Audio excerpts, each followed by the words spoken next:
नमस्कार साथियों, live study Allahabad YouTube channel पे मैं उत्पल मणि त्रिपाठी आप सभी लोगों का स्वागत करता हूं। दोस्तों, रात के 9 बज चुके हैं। 9 बजे का जो आपका सेशन होता है वो आपका टीजीटी, पीजीटी और एलटी ग्रेड की परीक्षा के लिए नागरिक शास्त्र का प्रैक्टिस सेशन होता है। नियमित रूप से 9 बजे मैं आप लोगों के बीच जो है उपस्थित हो जाता हूं, 9 से 9:15 के बीच में। कभी कभार जो है दोस्तों थोड़ा बहुत विलंब होता है, तो आप लोग जो है उसके लिए मैनेज करिएगा। 9 से 9:15 के बीच में हम लोग जो है क्लास को शुरू कर देते हैं। तो यदि आपका सब्जेक्ट नागरिक शास्त्र है तो आप हमारे साथ जो है रात के 9 बजे जुड़िए। 9 बजे आप लोगों को राजनीति शास्त्र या नागरिक शास्त्र के प्रश्नों को मैं लेके उपस्थित होता हूँ। इस समय हम लोग जो है भारतीय संविधान को जो है वो लेके चल रहे हैं। भारतीय संविधान की आज हमारी 10वीं क्लास है और हम लोग जो है भारतीय संविधान को कवर करने का प्रयास कर रहे हैं। 15 क्लास में हम लोग इसको कंप्लीट करेंगे। तो आप लोग जो है 10वीं क्लास आज आप लोग देखेंगे दोस्तों। उसके बाद हम लोग बात करें तो आप लोग जो है यदि इस सेशन का मेंबरशिप लेना चाहते हैं तो उसके लिए आप लोगों को 250 रुपए का शुल्क निर्धारित किया गया है।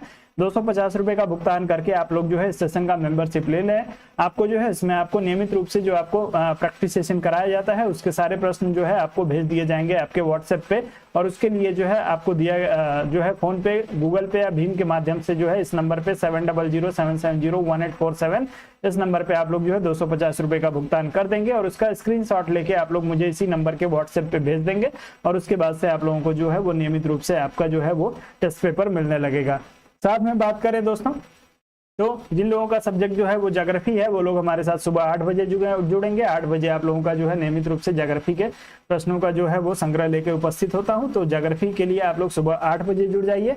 और साथ ही दोस्तों आज जो है कल से जो है आप लोगों को जो है वो राजनीतिक सिद्धांत एवं विचारकों की क्लास जो है वो कल सुबह आपको जो है अर्ली मॉर्निंग नहीं, आपको 10 बजे जो है दोस्तों आपके राजनीतिक सिद्धांत और आपके राजनीतिक विचारक हैं उसकी जो है आपके पूरे जो आपका सिलेबस है राजनीतिक सिद्धांत और राजनीतिक विचारकों का, उसमें दोस्तों सिलेबस जो है बहुत ही कॉम्पैक्ट लिखा हुआ है। सारी चीजें उसमें जो है वो लिखी नहीं हुई हैं। तो उस सिलेबस को जो है पूरा एक्सप्लेन करूंगा, एक एक चीज खोल के मैं आप लोगों को बताने का प्रयास करूंगा कि कौन कौन सी चीज जो है इस सिलेबस में अंडरस्टूड है। तो सारी चीजें आपके लिए जो है वो कल सुबह 10 बजे आपको मिलेंगी। आप सभी से मेरा निवेदन यही रहेगा कि आप सभी लोग जो है वो सुबह 10 बजे जो है वीडियो को जरूर देखिएगा। सभी लोग जुड़ के वीडियो को देखिएगा। सिलेबस जो है यदि आपको समझ में आएगा तो आप लोग एक बार जो है वो मुझे जो है वो जरूर बताइएगा कमेंट के माध्यम से कि आपको जो है वो कैसी लगी वीडियो।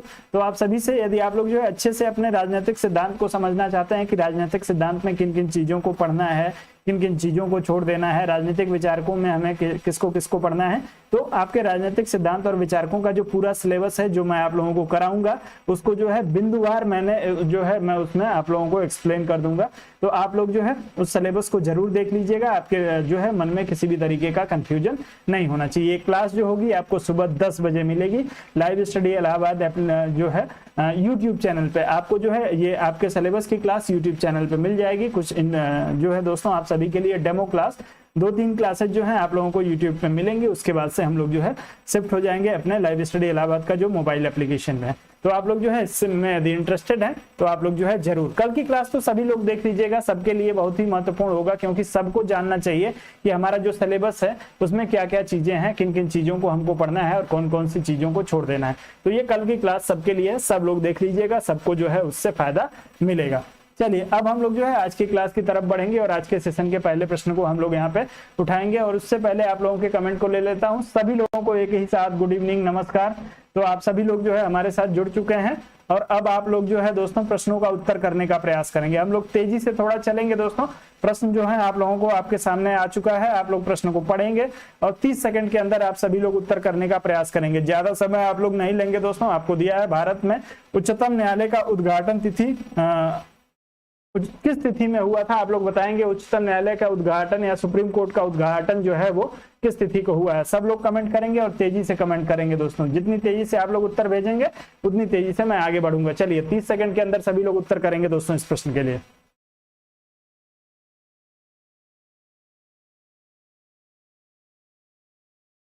चलिए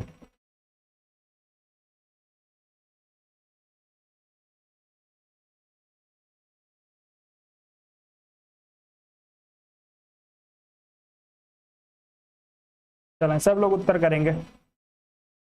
तो दोस्तों इस प्रश्न में जो है आप लोगों का उत्तर जो है 28 जनवरी 1950 के लिए आ रहा है। जो लोग इसमें 28 जनवरी 1950 की बात करेंगे उनका उत्तर जो होगा बिल्कुल सही हो जाएगा। आपके सुप्रीम कोर्ट का उद्घाटन जो हुआ था वो 28 जनवरी 1950 को हुआ था। तो आपका बी विकल्प जिन लोगों ने चुना होगा उन सभी का उत्तर सही हो जाएगा। और दोस्तों आप सभी से निवेदन है कि आप लोग वीडियो को लाइक और शेयर करिए, वीडियो को लाइक शेयर करिए, अपने दोस्तों मित्रों तक पहुंचाने का आप लोग प्रयास करिए। आगे बढ़ते हैं दोस्तों और अगले प्रश्न पे चलते हैं। अगला दिया है निम्नलिखित में से कौन सा एक सही नहीं है, आपको बताना है दोस्तों कौन सा इसमें से सही नहीं है, उसका उत्तर चुनना है। सर्वोच्च न्यायालय का गठन 1950 में हुआ था। दूसरा दिया है सर्वोच्च न्यायालय देश की उच्चतम अदालत है जिसमें अपील की जा सकती है। तीसरा आपको दिया है सर्वोच्च न्यायालय कोर्ट मार्शल को छोड़कर अन्य किसी उच्च न्यायालय अदालत अदालतों की सुनवाई कर सकता है। और चौथा आपको दिया है दोस्तों सर्वोच्च न्यायालय कोर्ट मार्शल के साथ अन्य किसी भी उच्च न्यायालय या अदालतों की सुनवाई कर सकता है। आप लोग इस प्रश्न के लिए भी उत्तर करेंगे दोस्तों। समय आपका शुरू हो गया। सभी लोग इस प्रश्न के लिए उत्तर करने का प्रयास करिए आप लोग दोस्तों।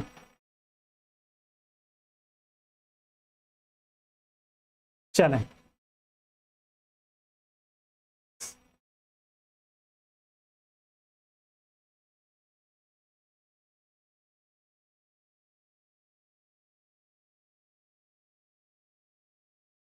चलें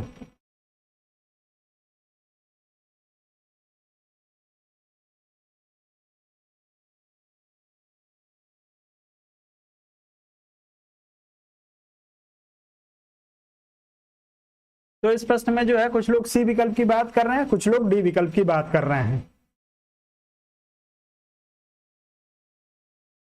तो आपको दिया है दोस्तों कौन सा जो है आपके सर्वोच्च न्यायालय के बारे में सही है। आप लोग जो इस प्रश्न में डी विकल्प के साथ जाइएगा। डी विकल्प क्यों कह रहा हूं आपको जो है क्लियर करूंगा।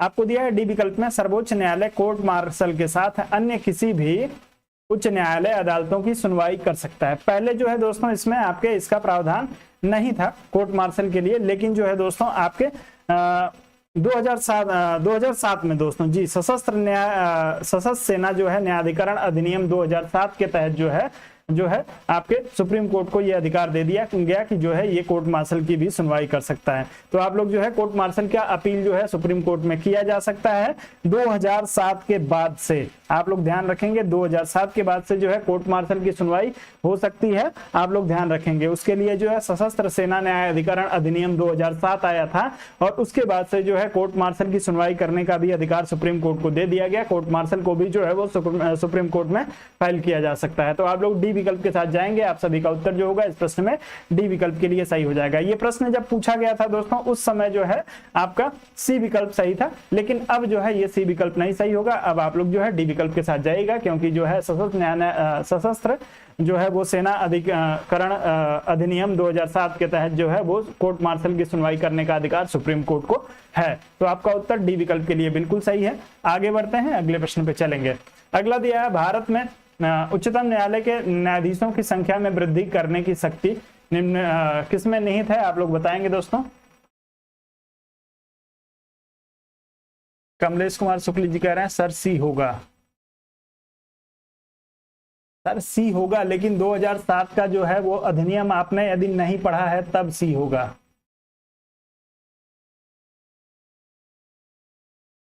क्वेश्चन में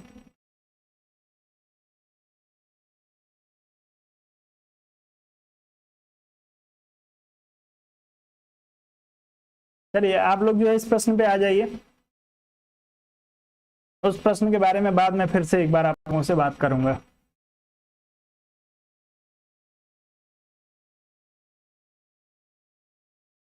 दो 2007 का जो सशस्त्र जो है वो सशस्त्र सेना न्यायाधिकरण अधिनियम 2007 है।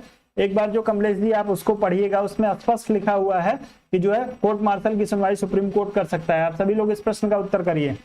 तो आपके जो है उच्चतम न्यायालय के न्यायाधीशों की संख्या वृद्धि करने का अधिकार जो है दोस्तों किसको है, आपको जो है आप सभी का उत्तर बी विकल्प के लिए आ रहा है। आप लोग इसमें संसद की बात कर रहे हैं तो आपका उत्तर जो होगा बिल्कुल सही हो जाएगा। आप लोग बताएंगे दोस्तों वर्तमान में जो है वो उच्चतम न्यायालय के न्यायाधीशों की संख्या कितनी है, आप सभी लोग उत्तर करके बताएंगे वर्तमान में संख्या कितनी है, कुल संख्या जो है कितनी हो गई है न्यायाधीशों की।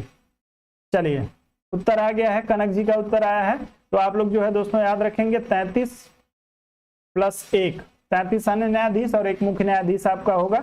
आप लोग इस चीज को ध्यान रखिएगा, आपसे पूछा जा सकता है।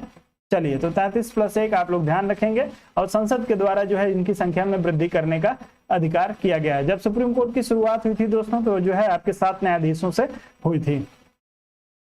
चलिए बात करते हैं दोस्तों आपके इस प्रश्न में बी विकल्प की। आपका बी विकल्प बिल्कुल सही है। आगे बढ़ते हैं, अगले प्रश्न पे चलेंगे। अगला दिया है, सर्वोच्च न्यायालय का न्यायाधीश अपना पद त्याग सकता है त्यागपत्र लिखकर। जो है किसको त्यागपत्र लिख के अपना पद त्याग करेगा दोस्तों? मुख्य न्यायाधीश को, राष्ट्रपति को, प्रधानमंत्री को या विधि मंत्री को। चारों में से किसी एक का चुनाव करिए, तेजी से उत्तर करिएगा।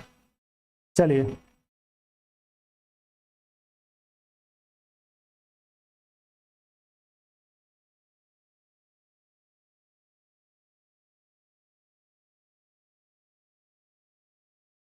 चलें सब लोग उत्तर करेंगे इस प्रश्न के लिए।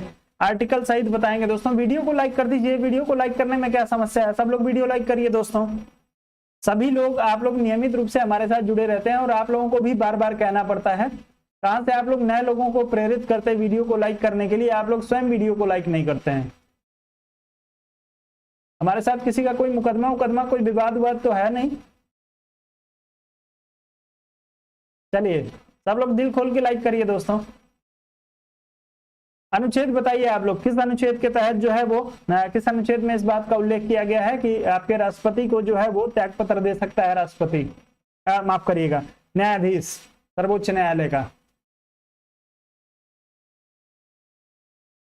चलें, तो दोस्तों आप लोग इस प्रश्न में यदि बी विकल्प की बात कर रहे हैं तो राष्ट्रपति महोदय को जो है ये अपना त्यागपत्र सौंपेंगे। लिखित और हस्ताक्षर सहित जो है त्यागपत्र ये अपना राष्ट्रपति को सौंपते हैं। और इस प्रश्न के लिए जो है कुबेर सिंह जी का उत्तर आया है 127 के लिए। बाकी लोग भी कमेंट करेंगे दोस्तों। सपना जी का भी उत्तर बी विकल्प, सबका उत्तर बी विकल्प के लिए आया है। अनुच्छेद आप लोग बताइए दोस्तों, अनुच्छेद बताइए आप सभी लोग, किस अनुच्छेद में इस बात का उल्लेख किया गया है कि न्यायाधीश अपना पद त्यागेगा त्यागपत्र के माध्यम से, किसको देके? आप लोग उत्तर करेंगे इस प्रश्न के लिए।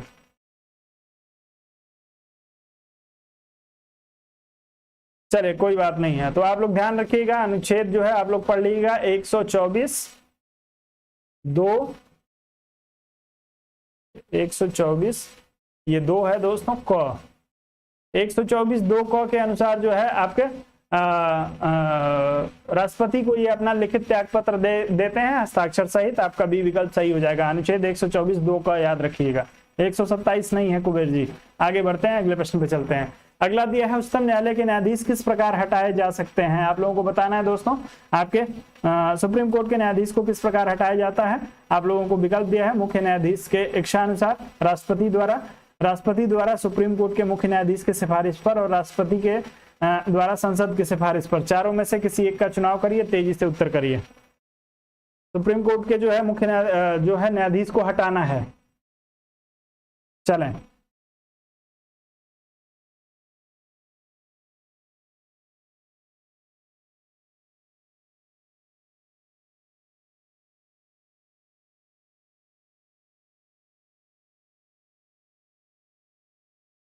चलें अनुच्छेद सहित बताइएगा आप सभी लोग, किस अनुच्छेद में उसको हटाने की बात की गई है?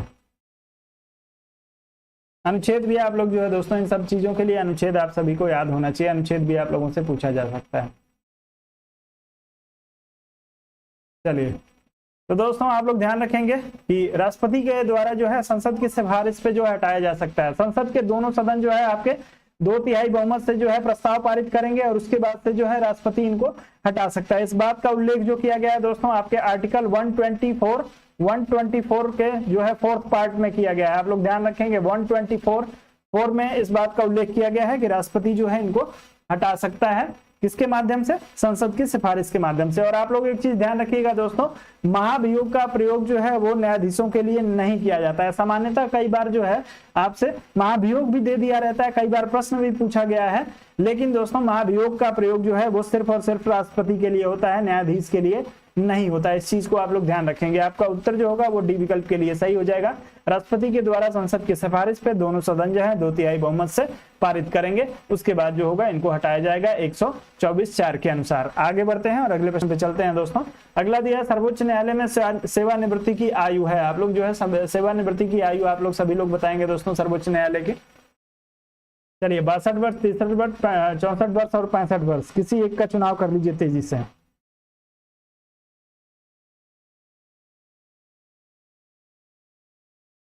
चलें सब लोग उत्तर करेंगे तेजी से।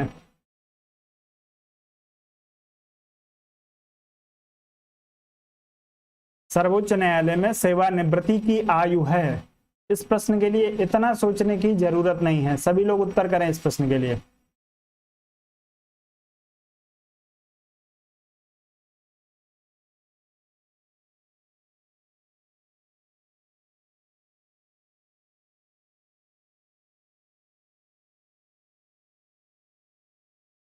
क्या बात है दोस्तों, या तो नेटवर्क की प्रॉब्लम है और नहीं तो यदि आप लोग उत्तर नहीं कर रहे हैं तो ये अच्छी बात नहीं है। चलिए 65 वर्ष जो है आपके सर्वोच्च न्यायालय के न्यायाधीशों की आयु को निर्धारित किया गया है। 65 वर्ष पूरा करने के बाद से जो है ये सेवानिवृत्त होते हैं और जो है आपके ये 65 वर्ष जो है आपके सुप्रीम कोर्ट का है, ध्यान रखिएगा, प्रश्न में सर्वोच्च न्यायालय पूछा है।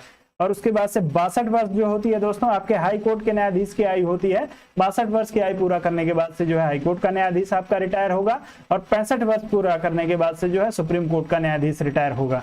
आप लोग इसको ध्यान रखेंगे। आगे बढ़ते हैं, अगले प्रश्न पे चलेंगे। अगला दिया, उच्चतम न्यायालय के न्यायाधीशों का वेतन निर्धारित किया जाता है किसके द्वारा? जो है राष्ट्रपति के द्वारा, जो है नियुक्त वेतन आयोग द्वारा, विधि आयोग द्वारा, संसद द्वारा या मंत्रिपरिषद द्वारा। कौन जो है वो आपके जो है उच्चतम न्यायालय के न्यायाधीशों का वेतन निर्धारित करता है? सभी लोग उत्तर करेंगे इस प्रश्न के लिए। आज YouTube के सर्वर में कुछ प्रॉब्लम है दोस्तों, क्योंकि चैट जो है वो डिस्कनेक्ट हो जा रहा है। चलिए आप लोग उत्तर करेंगे दोस्तों। उच्चतम न्यायालय के न्यायाधीशों का वेतन निर्धारित किया जाता है किसके द्वारा किया जाता है?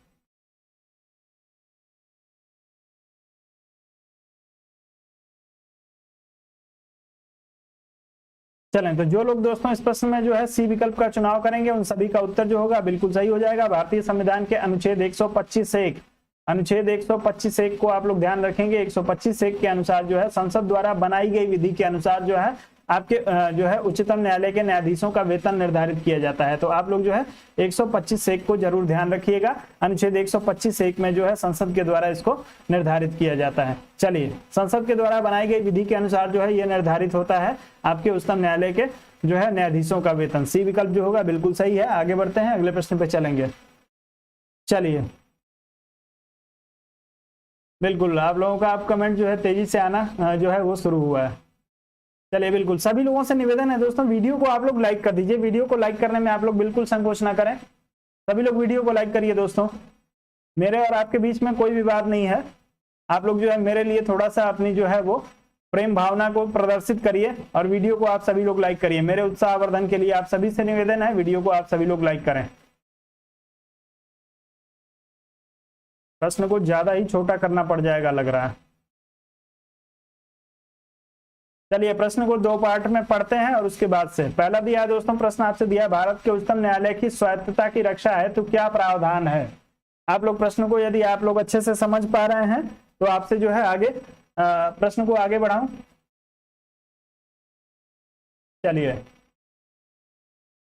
चलिए विभव सिंह जी नमस्कार।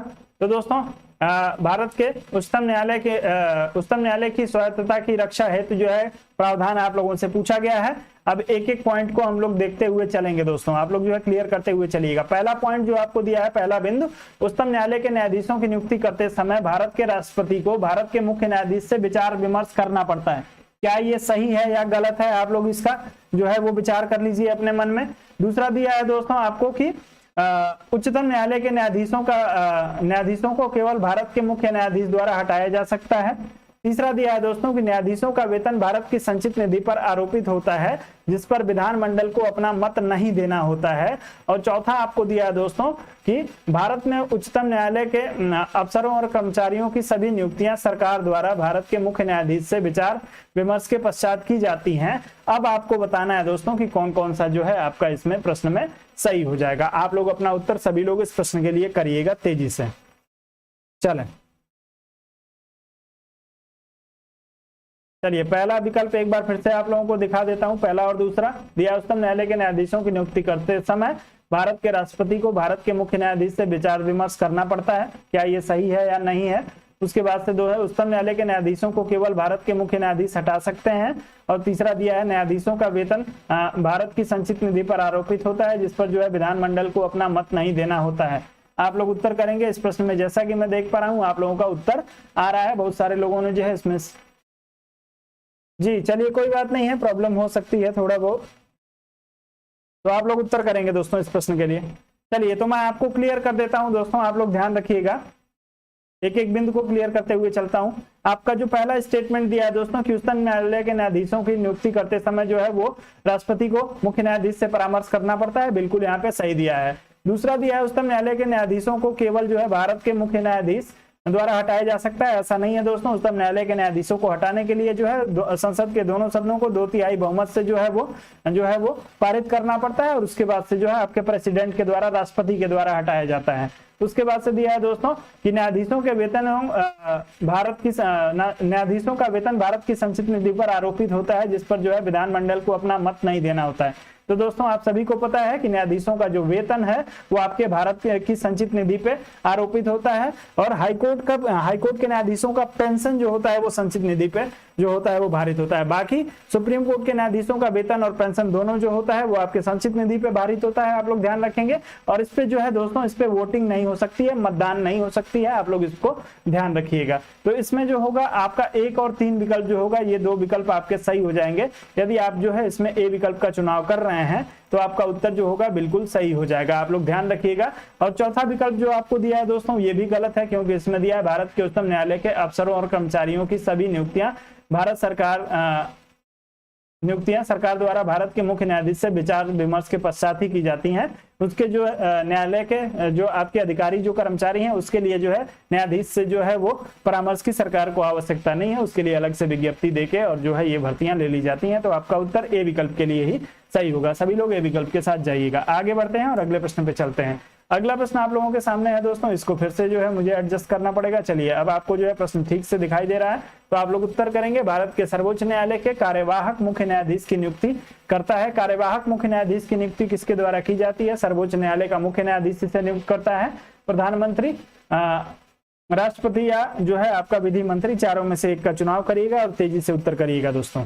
चलिए कार्यवाहक मुख्य न्यायाधीश के लिए आप लोगों का उत्तर आना चाहिए।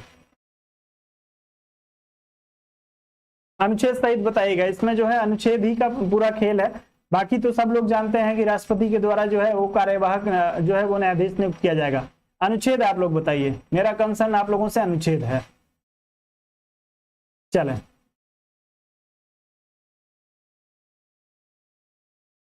चलिए भाई उत्तर करिए,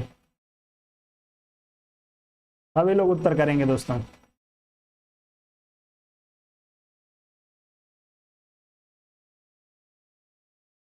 चलें तो आप लोगों का उत्तर आ रहा है दोस्तों, जय दिलजले जी का उत्तर आ रहा है। बड़ा खतरनाक नाम रखा है आपने, जय दिलजले। चलिए विभव जी का उत्तर आ रहा है। सभी लोग जो है 126 की बात कर रहे हैं। तो आप लोग ध्यान रखिएगा दोस्तों कि आपके राष्ट्रपति के द्वारा जो है वो कार्यवाहक मुख्य न्यायाधीश को जो है नियुक्त किया जाता है आपके अनुच्छेद 126 के तहत। ऐसा कब किया जाता है? या तो जो है आपका मुख्य न्यायाधीश उपलब्ध ना हो या अपनी सेवा देने में समर्थ ना हो, ऐसी इन 2 स्थितियों में जो है दोस्तों आपके राष्ट्रपति के द्वारा अनुच्छेद 126 के शक्तियों का प्रयोग करके मुख्य न्यायाधीश को जो है वो कार्यवाहक मुख्य न्यायाधीश को जो है वो नियुक्त किया जाता है। तो आप सभी का उत्तर जो होगा इस प्रश्न में सी विकल्प के लिए बिल्कुल सही हो जाएगा, जो लोग सी विकल्प की बात कर रहे हैं। आगे बढ़ते हैं, अगले प्रश्न पे चलते हैं। अगला प्रश्न दिया है कि सर्वोच्च न्यायालय के न्यायाधीशों की नियुक्ति की जाती है राष्ट्रपति के द्वारा। आपको बताना है दोस्तों, 4 विकल्प को पढ़ना है। राज्यसभा द्वारा अनुमोदित किए जाने पर, जो है लोकसभा की सलाह पर, प्रधानमंत्री की सलाह पर, जो है सर्वोच्च न्यायालय के मुख्य न्यायाधीश के परामर्श के साथ। आप लोग अपना उत्तर इस प्रश्न के लिए भी करेंगे तेजी से। बेसिक से प्रश्न है दोस्तों। अनुच्छेद, मेरा कंसर्न सिर्फ आपके अनुच्छेद से है, तो इन प्रश्नों में आप लोगों के लिए बच्चों वाला प्रश्न है, आप सभी लोगों के लिए। आप लोग अनुच्छेद बताइएगा।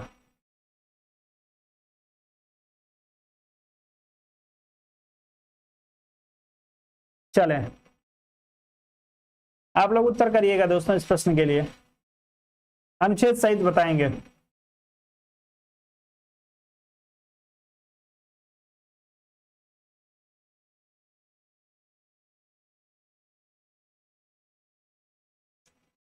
चलें तो दोस्तों आप सभी को पता है कि सर्वोच्च न्यायालय के मुख्य न्यायाधीश से परामर्श करके दोस्तों, तो आप सभी को जो है राष्ट्रपति के लिए आप लोग को ध्यान रखना है, सर्वोच्च न्यायालय के मुख्य न्यायाधीश से परामर्श किया जाता है। और अनुच्छेद जो है आपका दोस्तों 124(2), आप लोग जो 124(2) को याद रखेंगे, आपको जो है कहीं कोई समस्या नहीं होगी। आर्टिकल 124 सब आर्टिकल 2 में इस चीज का उल्लेख किया गया है कि सर्वोच्च न्यायालय के मुख्य न्यायाधीश के परामर्श के साथ।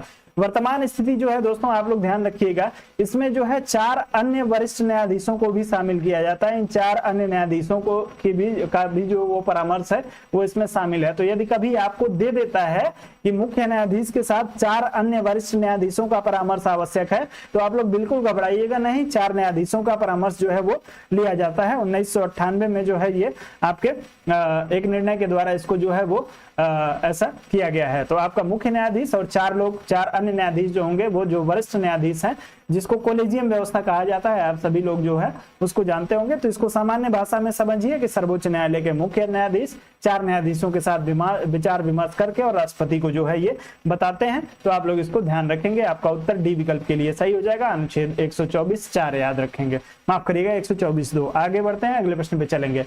अगला दिया है दोस्तों कि सर्वोच्च न्यायालय में तदर्थ न्यायाधीशों की नियुक्ति होती है। तदर्थ न्यायाधीशों की नियुक्ति के लिए आप लोग उत्तर करेंगे, आपको कतिपय न्यायाधीश दीर्घकालीन अवकाश पर जाते हैं, ऐसी अवस्था में किया जाएगा, या अस्थायी नियुक्ति के लिए कोई उपलब्ध नहीं होता है, ऐसी अवस्था में किया जाएगा, या न्यायालय के समक्ष लंबित वादों की जो है असाधारण वृद्धि होती है, ऐसी अवस्था में किया जाएगा, न्यायालय के किसी सत्र के लिए न्यायाधीशों का कोरम नहीं होता है तब किया जाता है। आपको बताना है तदर्थ न्यायाधीशों की नियुक्ति कब की जाती है। तदर्थ न्यायाधीशों के लिए आप लोगों को उत्तर करना है, तेजी से उत्तर करिएगा।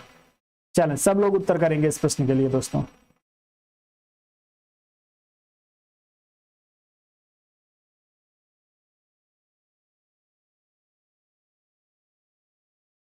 चलें,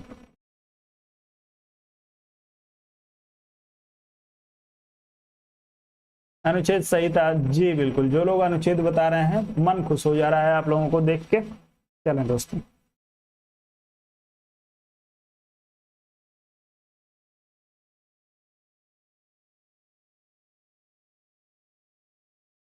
चलें, तो आप इस प्रश्न में डी विकल्प का चुनाव कर रहे हैं, तो आपका उत्तर जो होगा बिल्कुल सही हो जाएगा। यदि किसी सत्र में जो है न्यायाधीशों की जो कोरम है वो पूरा यदि नहीं हो रहा है, जी बिल्कुल, अच्छी बात है प्रमोद जी। तो दोस्तों यदि कोरम नहीं पूरा होता है तो ऐसी स्थिति में जो है वो राष्ट्रपति जो है वो क्या करता है, तदर्थ न्यायाधीश की नियुक्ति करता है। आप लोग इसमें ध्यान रखेंगे, आपका डी विकल्प जो होगा वो बिल्कुल सही हो जाएगा। अनुच्छेद आप लोगों का बिल्कुल इसमें जो है 127 के लिए आया है, तो आप लोग ध्यान रखेंगे तदर्थ न्यायाधीश जो है आपका 127, थोड़ा सा स्पेसिफिक करेंगे तो 27(1) आप लोग पढ़ लेंगे, आपको जो है ये मिल जाएगा। तदर्थ न्यायाधीशों की नियुक्ति का जो प्रावधान है वो आपको 127(1) में दिया है। आगे बढ़ते हैं और अगले प्रश्न पे चलते हैं दोस्तों। अगला प्रश्न दिया है कि भारतीय संविधान में तदर्थ न्यायाधीशों की नियुक्ति का प्रावधान है आपके सर्वोच्च न्यायालय में, उच्च न्यायालयों में, जनपद तथा सत्र न्यायालय में और उपरोक्त सभी में चारों में से किसी एक का चुनाव करिए और तेजी से उत्तर करिएगा। चलिए, सब लोग उत्तर करेंगे।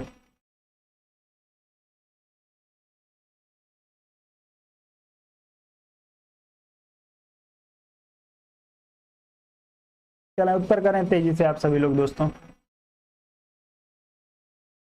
सर्वोच्च न्यायालय, उच्च न्यायालय, जनपद और सत्र न्यायालय, उपरोक्त सभी, 4 विकल्प आपको दिए हैं, चारों में से एक विकल्प का चुनाव करिए।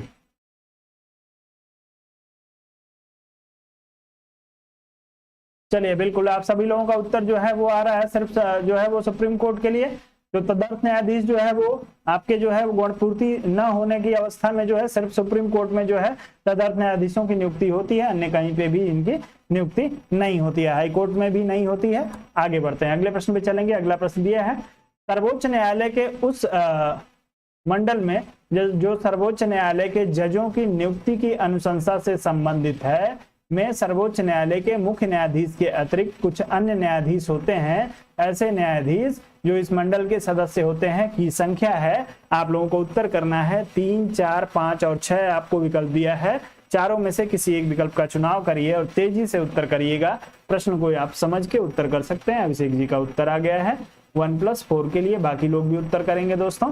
पहले ही मैंने आप लोगों को बता दिया था कि जो कोलेजियम सिस्टम है दोस्तों, या जो न्यायाधीशों के नियुक्ति की जो प्रक्रिया है उसमें जो राय ली जाती है वो आपके मुख्य न्यायाधीश के साथ जो है वो 4 वरिष्ठ न्यायाधीशों की भी राय ली जाती है। तो आपका बी विकल्प इस प्रश्न में बिल्कुल सही हो जाएगा। आप लोग इस प्रश्न में बी विकल्प के साथ ही जाइएगा। कुल 5 लोगों की राय जो है, तो मैंने 4 बताया था, अभी भी 4 ही बता रहा हूं प्रमोद जी। चलिए, न्यायाधीश के साथ जो है 4 वरिष्ठ न्यायाधीशों को जो है शामिल किया जाता है। तो आपका उत्तर बी विकल्प के लिए सही हो जाएगा। पहले यदि कुछ गलत बता दिया था क्या मैंने जी, 98 में जो है इसको लाया गया था। चलिए आगे बढ़ते हैं।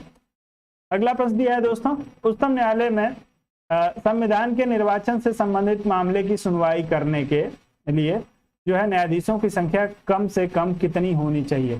चलिए आप लोग उत्तर करेंगे।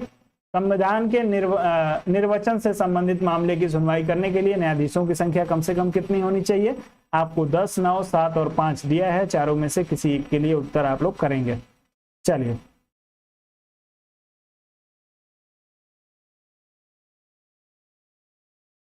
इसे किस नाम से बुलाया जाता है, किस नाम से इसको?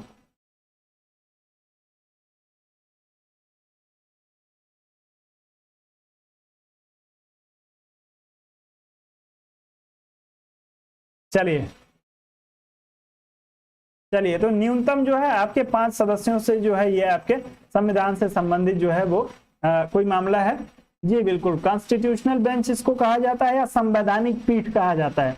तो आप लोगों से यदि पूछ दे कि संवैधानिक पीठ में जो है न्यूनतम न्यायाधीशों की संख्या कितनी होती है, तो आप लोग बिल्कुल कंफ्यूज नहीं होंगे। या कॉन्स्टिट्यूशनल बेंच आपसे पूछ दे तो आप लोगों को कंफ्यूज होने की जरूरत नहीं है। संवैधानिक मामले में या आपके जो है जो आपकी कॉन्स्टिट्यूशनल बेंच है या आपको जो है संवैधानिक पीठ है, इसमें कम से कम जो आपके न्यायाधीशों की संख्या होगी वो आपके 5 होगी। आप लोग ध्यान रखिएगा, इससे कम के साथ जो है वो इस मामले पे सुनवाई नहीं की जा सकती है। चलिए आगे बढ़ते हैं। अगला दिया है दोस्तों, केंद्र और राज्यों के बीच होने वाले विवादों का निर्णय करने की भारत के उच्चतम न्यायालय की शक्ति किसके अंतर्गत आती है। आप लोग बताएंगे दोस्तों। चलिए प्रमोद जी, सारे प्रश्न आएंगे दोस्त, प्रश्न छोड़ूंगा नहीं। जो आप लोगों से बार बार पूछे जाते हैं उन सबको लेके आऊंगा, तो भागिए मत आगे आगे। चलिए चलें, केंद्र और राज्यों के बीच होने वाले विवादों का निर्णय करने की भारत के उच्चतम न्यायालय की शक्ति किसके अंतर्गत आती है। सभी लोग उत्तर करेंगे इस प्रश्न के लिए।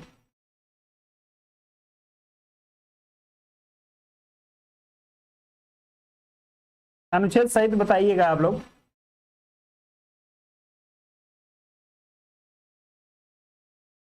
और दोस्तों वीडियो को लाइक और शेयर आप लोग अवश्य करिए। आप लोग वीडियो को लाइक शेयर नहीं करते हैं, आप लोग मुझे दुखी कर देते हैं। चलिए तो दोस्तों, आपके केंद्र और राज्य के बीच यदि कोई डिस्प्यूट होता है तो इसके लिए जो है आपके भारतीय संविधान के अनुच्छेद 131 में प्रावधान किया गया है। अनुच्छेद 131 को आप लोगों ने यदि ध्यान से पढ़ा होगा तो उसमें जो है मूल अधिकारिता की बात की गई है। और केंद्र और राज्यों के बीच जो डिस्प्यूट होता है वो जो है आपके जो है वो मूल अधिकारिता के क्षेत्र में आता है। आप लोग इस प्रश्न में सी विकल्प का चुनाव कर रहे हैं, तो आप सभी का उत्तर जो होगा वो बिल्कुल सही हो जाएगा। इस पे ज्यादा बात इसलिए नहीं करूंगा क्योंकि इसी से संबंधित जो अगला प्रश्न भी है।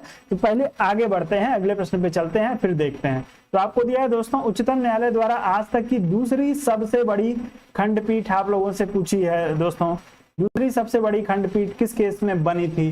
पहली और दूसरी आप सभी लोग दोनों बता दीजिए मुझे। आपको दिया है Golaknath case, Minerva milk case, जो है बैंक नेशनलाइजेशन केस और जो है टीएम पाई फाउंडेशन केस। आप लोग जो है तेजी से उत्तर करेंगे दूसरी सबसे बड़ी खंडपीठ के लिए। पहली और दूसरी खंडपीठ में जो है कितना था? अयोध्या मामले में जो है वो न्यायाधीशों की संख्या कितनी थी? आप लोग अयोध्या मामले के लिए जिस खंडपीठ का गठन किया गया था उसमें जो है वो कितने न्यायाधीशों की संख्या थी? चलें, बहुत ही बढ़िया, आप सभी लोगों का उत्तर आ रहा है इस प्रश्न के लिए।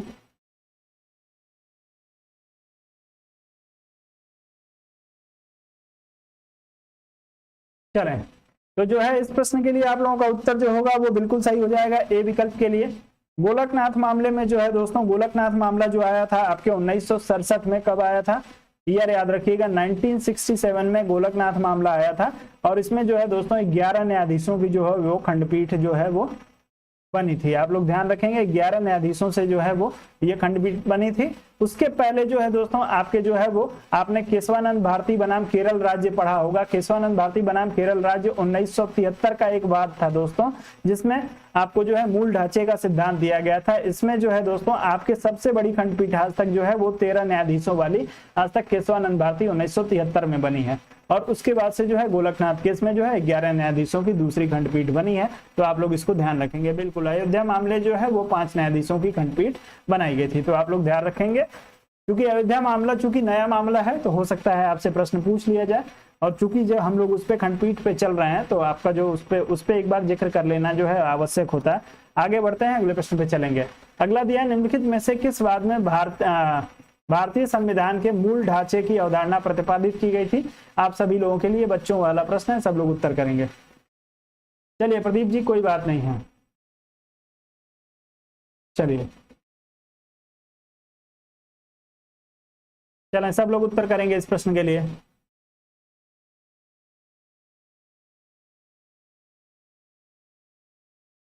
मूल ढांचे की अवधारणा प्रतिपादित की गई थी, उत्तर करेंगे सभी लोग।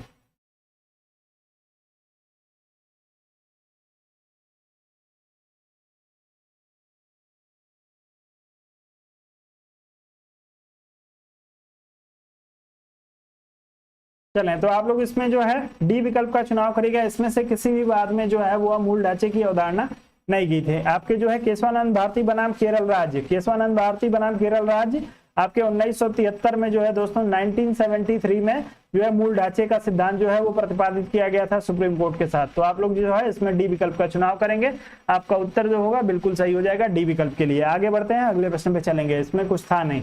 अगला प्रश्न दिया है, निम्नलिखित में से किस वाद में उच्चतम न्यायालय ने यह धारणा व्यक्त की कि मूल अधिकार व्यक्ति को जैसे उसे सबसे अच्छा लगे उस तरह अपनी जिंदगी की रूपरेखा तैयार करने के लिए सक्षम बनाते हैं? ये निर्णय जो है आपको किस वाद में देखने को मिलेगा? आपको जो दिया है इंदिरा गांधी बनाम राज नारायण, गोलकनाथ बनाम जो है पंजाब स्टेट बैंकों के राष्ट्रीयकरण का मामला, या अजहर बनाम जो है म्युनिसिपल कॉर्पोरेशन। आप लोग तेजी से इस प्रश्न के लिए उत्तर करेंगे। इस प्रश्न में मूल अधिकार व्यक्ति को जैसा उसे सबसे अच्छा लगे उस तरह अपनी जिंदगी की रूपरेखा तैयार करने के लिए सक्षम बनाते हैं, इस बात का उल्लेख सुप्रीम कोर्ट ने जो है वो किस बात में किया है? आप लोग अपना उत्तर करेंगे इस प्रश्न के लिए। चलें,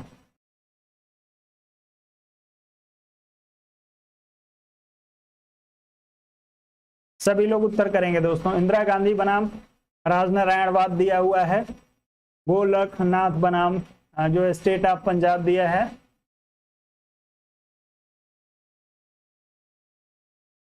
चलें,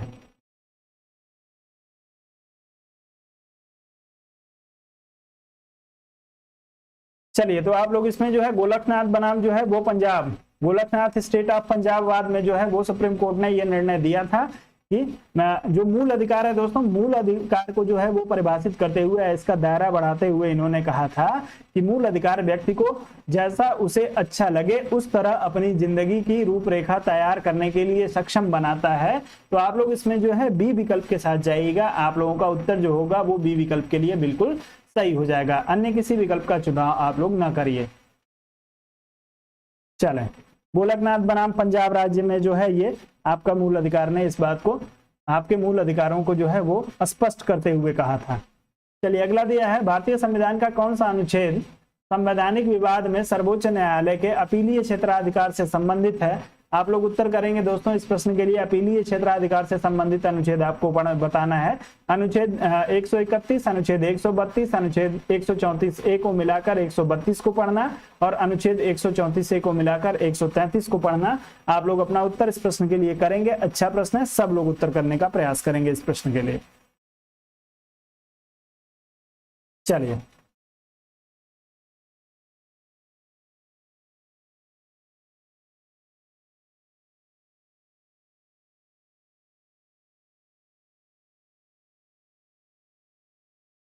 चलें, सब लोग उत्तर करें इस प्रश्न के लिए।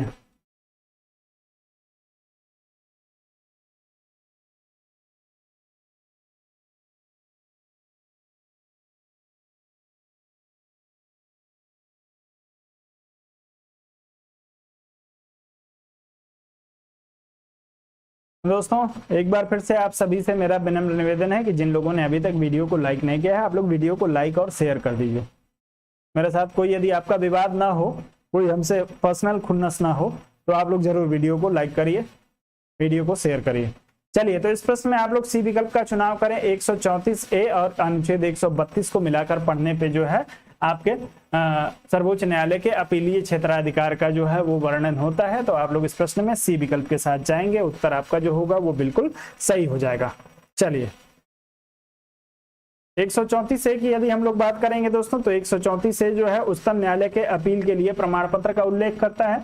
आप सभी लोग उसको ध्यान रखेंगे। और 132 के अनुसार जो है उच्च न्यायालय की सिविल, दांडिक या जो है अन्य कार्यवाही में दिए गए निर्णय, डिग्री या उसके जो है अंतिम आदेश अपीली उच्चतम न्यायालय में उसकी जो है उसको प्रयोग किया जा सकता है। इन सारी चीजों की बात आपके अनुच्छेद 132 में की गई है। तो अनुच्छेद 134A और जो है अनुच्छेद 132 को मिला के जो है इसके अपीलीय क्षेत्राधिकार का जो है वो उल्लेख किया जाता है। तो आप लोग सी विकल्प के साथ जाएंगे तो आपका उत्तर जो होगा सबसे ठीक हो जाएगा। आगे बढ़ते हैं, अगले प्रश्न पे चलेंगे।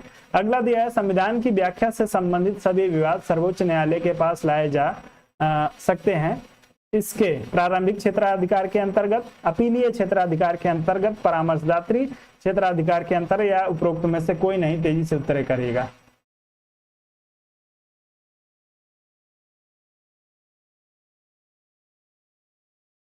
तो मुझे नहीं समझ में आता है ना आनंद जी की, तब फिर वीडियो को लाइक और शेयर आप लोग क्यों नहीं करते हैं? चलिए, कभी विवाद नहीं हो सकता है दोस्तों, कोई विवाद का औचित्य नहीं है। 4 दिन की जिंदगी है, जितना जो है एक दूसरे से इंसान मिलजुल के और एक दूसरे को जो है सपोर्ट कर सकता हो, एक दूसरे को जो है वो प्यार दे सकता हो, उसके अलावा जीवन में कुछ है नहीं। जीवन दोस्तों, जीवन का एनालिसिस जब एक दिन आप लोग करने बैठेंगे तो आपको सबको ये लगेगा कि मैंने अपने जीवन में जो है वो कोई भी अच्छा काम नहीं किया। तो यदि आप इस पछतावे से बचना चाहते हैं तो आप जो है कदम कदम पे लोगों का सहयोग करिए। जहां पे आपकी जरूरत हो, जहां पे कोई ऐसा आपको दिखे जिसके सहयोग की आपको जरूरत है, जिस आपके सपोर्ट की उसको जरूरत है, तो आप लोग जो जरूर आप लोग उनका सहयोग करिए, सपोर्ट करिए। जो है जिस रूप से आप सक्षम हो, शारीरिक, मानसिक, आर्थिक, जिस रूप से आप सक्षम है किसी की मदद करने के लिए मदद करिए। बाकी दुनिया में जो है दोस्तों कोई भी चीज शाश्वत नहीं है। आपके द्वारा आपका अच्छा कार्य जो है वही आपके लिए जो है शाश्वत रहेगा। जीवन भर उसको लोग याद रखेंगे। आपके जाने के बाद भी उसको कहेंगे कि फला व्यक्ति ऐसा था, ऐसे ऐसे कार्य वो करता था। तो आप इन सब चीजों को जो है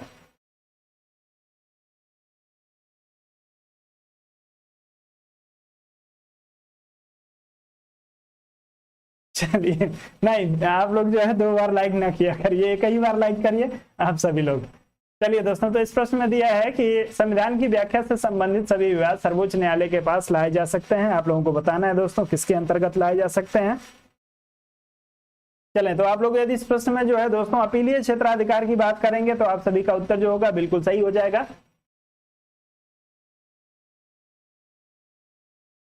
चलें, तो आप लोग इस प्रश्न में बी विकल्प के साथ जाइएगा, आपका उत्तर जो होगा बिल्कुल सही हो जाएगा।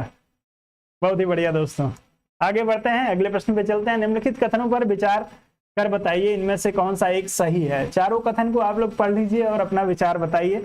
सर्वोच्च न्यायालय केवल मूल क्षेत्राधिकार रखता है, या केवल मूल एवं अपीलीय क्षेत्राधिकार रखता है, या केवल परामर्श संबंधी तथा अपीलीय क्षेत्राधिकार रखता है, या मूल, अपीलीय और परामर्श संबंधी क्षेत्राधिकार रखता है। आप लोग उत्तर करेंगे इस प्रश्न के लिए। और उसके बाद से इस प्रश्न में जो है आप लोग हाई कोर्ट के अनुसार भी एक बार उत्तर कर दीजिएगा। जो है हाई कोर्ट के अनुसार जो आप लोग बता देंगे कि हाई कोर्ट के पास जो है कौन कौन सा क्षेत्राधिकार इसमें से आता है। एक बार आप लोग सुप्रीम कोर्ट के लिए बताइएगा और एक बार जो है आप लोग हाई कोर्ट के लिए बताइएगा। सुप्रीम कोर्ट के लिए आप सभी लोगों का डी विकल्प आ रहा है। आपको मूल, अपीलीय और परामर्श संबंधी क्षेत्राधिकार रखता है। अब आप लोग जो है हाईकोर्ट के लिए बता दीजिए कि हाईकोर्ट जो है इसमें से कौन सा अधिकार रखता है, कौन सा नहीं रखता। चलिए, आप सभी लोगों का उत्तर आ रहा है डी विकल्प के लिए। सोनी सिंह जी का दिल जले, दिल जले भाई एक बार आप अपना नाम बता दीजिए, नाम बता दीजिए। ऐसे आपके नाम से बुलाना मुझे ज्यादा अच्छा लगेगा।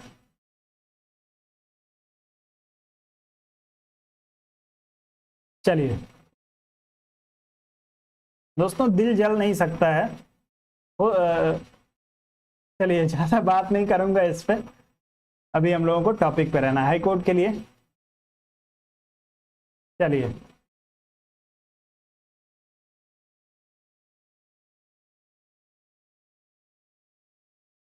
तो हाई कोर्ट के लिए आप लोग उत्तर करिए दोस्तों। सभी लोग उत्तर करिए।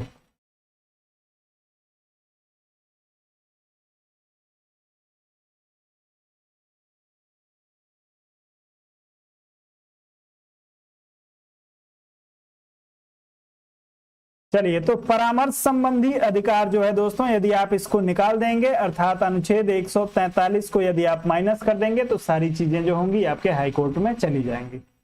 बाकी सारे अधिकार जो है क्षेत्राधिकार हाईकोर्ट के पास भी है, सिर्फ एक जो है परामर्श संबंधी अधिकार नहीं है, क्योंकि सुप्रीम कोर्ट से जो है वो राष्ट्रपति जो है वो सलाह मांगता है, अन्य किसी से सलाह नहीं मांग सकता है। चलिए, तो आप लोग जो है परामर्श संबंधी सिर्फ ध्यान रखिएगा, सिर्फ परामर्श संबंधी जो अधिकार है वो आपके सुप्रीम कोर्ट के पास ही है। चलिए आगे बढ़ते हैं, हाईकोर्ट के पास परामर्श का अधिकार नहीं है। चलिए अगला दिया है, भारत में सुधारात्मक याचिका उच्चतम न्यायालय के निम्न अनुच्छेद के अंतर्गत दाखिल की जा सकती है। सुधारात्मक याचिका के लिए कौन सा अनुच्छेद है आप लोगों को बताना है। 138, 140, 142, 146 चारों में से किसी एक का चुनाव करिए और तेजी से उत्तर करिएगा। सुधारात्मक याचिका के लिए उत्तर करना है आप लोगों को।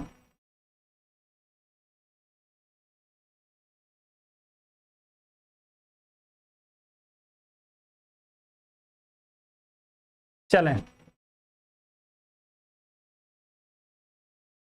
अच्छा जय जी, चलिए जय जी, अच्छा नहीं लगता है इस तरीके का जो है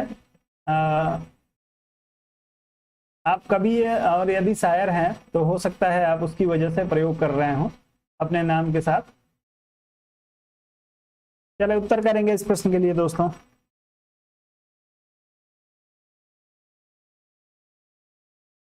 भारत में सुधारात्मक याचिका आप लोगों को पूछा गया दोस्तों उच्चतम न्यायालय के किस अनुच्छेद के तहत। चलिए, तो आप लोग ध्यान रखिएगा दोस्तों, सुधारात्मक याचिका जो है 142 के तहत जो है वो दायर की जाती है। इसके लिए जो है दोस्तों सुधारात्मक याचिका को स्पष्ट किया था आपके जो है वो सुप्रीम कोर्ट ने एक वाद में। बड़ा ही मजेदार वाद है दोस्तों, ये एक वाद आया था आप लोगों का जो है कब आया था, आपके 2002 में संभवतः आया था, 2002 या 2004 के आसपास, जिसको हम लोग जो है जानते हैं आपके रूपा अशोक हुर्रा, नाम याद रखेंगे, रूपा अशोक आपके जो है हुर्रा बनाम अशोक हुर्रा।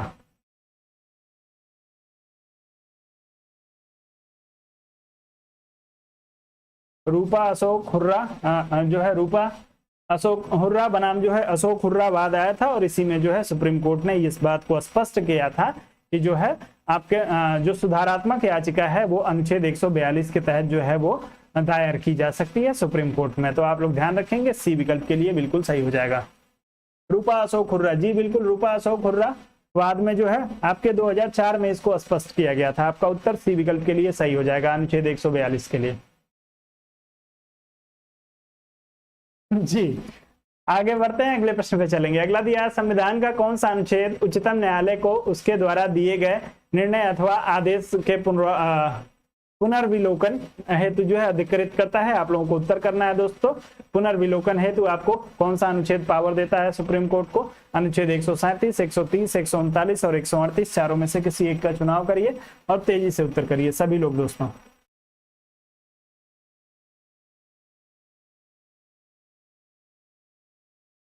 चलें तेजी से उत्तर करेंगे।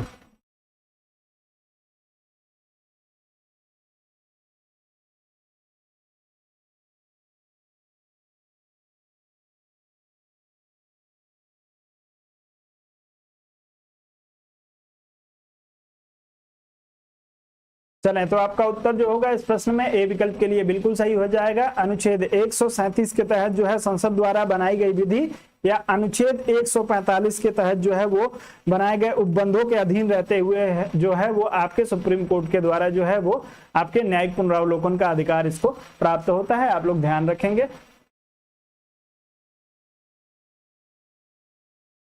चलें, आप लोग इस प्रश्न में जाएंगे दोस्तों, तो आप लोगों को जो है ए विकल्प के साथ आपका उत्तर जो होगा बिल्कुल सही हो जाएगा।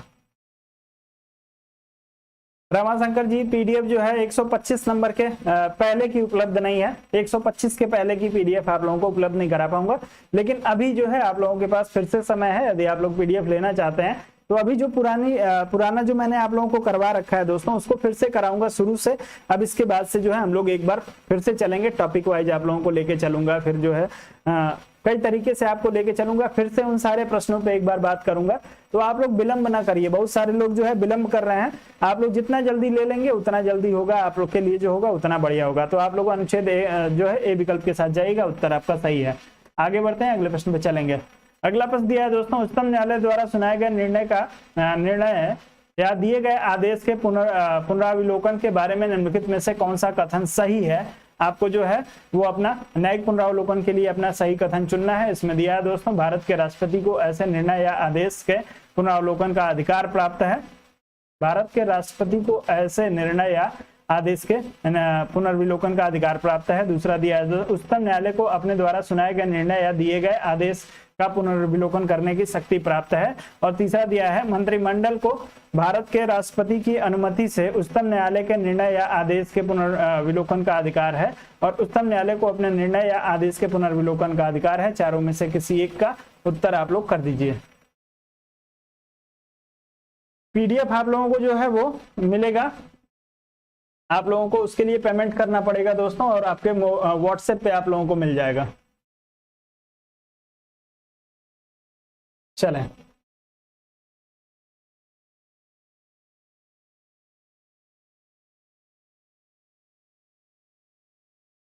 चले इस प्रश्न के लिए उत्तर करिए आप लोग दोस्तों।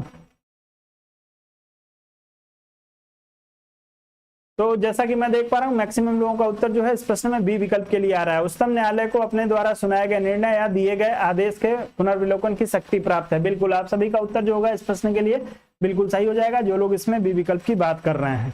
तो आप लोग बी विकल्प के साथ ही जाइएगा।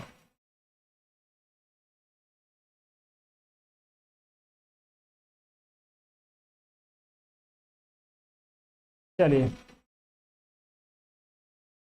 संदीप जी, आप लोग जो है क्लास के बने रहिए। लास्ट में आप लोगों को नंबर यहाँ पे दिखाई दे रहा होगा 7007701847 नंबर, लेकिन आप लोग अभी घबराइए मत, क्लास के साथ बने रहिए। क्लास के लास्ट में बताऊंगा आप लोगों को सारी चीजें। चलिए, न्यायिक पुनरावलोकन में न्यायालय को जो है निम्नलिखित अधिकार है। आप लोग बताएंगे न्यायालय को कौन कौन सा अधिकार इसमें प्राप्त है।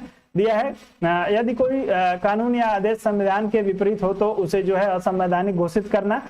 दूसरा दिया है, निचले अदालतों के आदेशों का पुनरावलोकन करना। तीसरा दिया है, निचले अदालतों के निर्णय के विरुद्ध जो है अपील सुनना।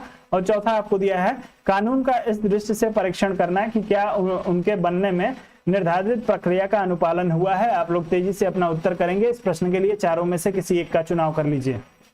चलिए चलें, सब लोग उत्तर करेंगे इस प्रश्न के लिए।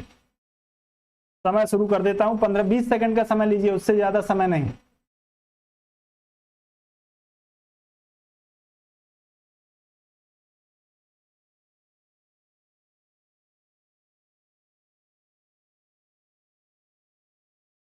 चलें, ए विकल्प, बी विकल्प, डी विकल्प। चलिए, तो आपका समय जो है दोस्तों समाप्त हो चुका है। 20 सेकंड से अधिक समय मैंने आपको दे दिया। यदि हम लोग जो है न्यायिक पुनरावलोकन जुडिशियल रिव्यू की जब हम लोग बात करते हैं दोस्तों, तो इसके अंतर्गत जो है वो कोई भी ऐसा कानून, किसी भी कानून की यदि बात करेंगे दोस्तों, या कोई भी ऐसा आदेश जो संविधान के मूल ढांचे से मेल न खाता हो या संविधान का उल्लंघन करता हो, उन सब में जो है वो न्यायिक पुनरावलोकन का अधिकार जो है वो सुप्रीम कोर्ट के पास है, न्यायालय के पास है। आप लोग इस प्रश्न में ए विकल्प के साथ जाइएगा। आप सभी का उत्तर जो होगा इस प्रश्न में ए विकल्प के लिए सही हो जाएगा। आप लोग इस प्रश्न में जाएंगे। चलिए, राज्य के किसी भी कानून को जो है ये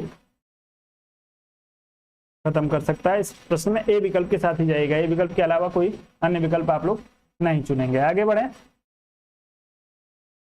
अगला प्रश्न दिया है, न्यायिक पुनरावलोकन प्रचलित है। कहां कहां पे प्रचलित है आपको दिया है, केवल भारत में, केवल यूके में, केवल यूएस में, भारत और यूएसए दोनों में। बच्चों वाला प्रश्न है, लेकिन सब लोग उत्तर कर देंगे। 10 सेकंड, मात्र 10 सेकंड।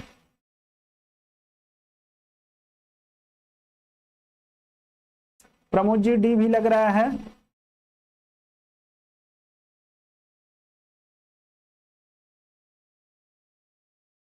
इसमें निर्धारित प्रक्रिया के अनुपालन और न अनुपालन करने से कोई मतलब नहीं है दोस्तों। जुडिशियल रिव्यू यदि आपके संविधान से मेल नहीं खाता है तो जो है वो न्यायालय के द्वारा उसे जो है अवैध घोषित कर दिया जाएगा।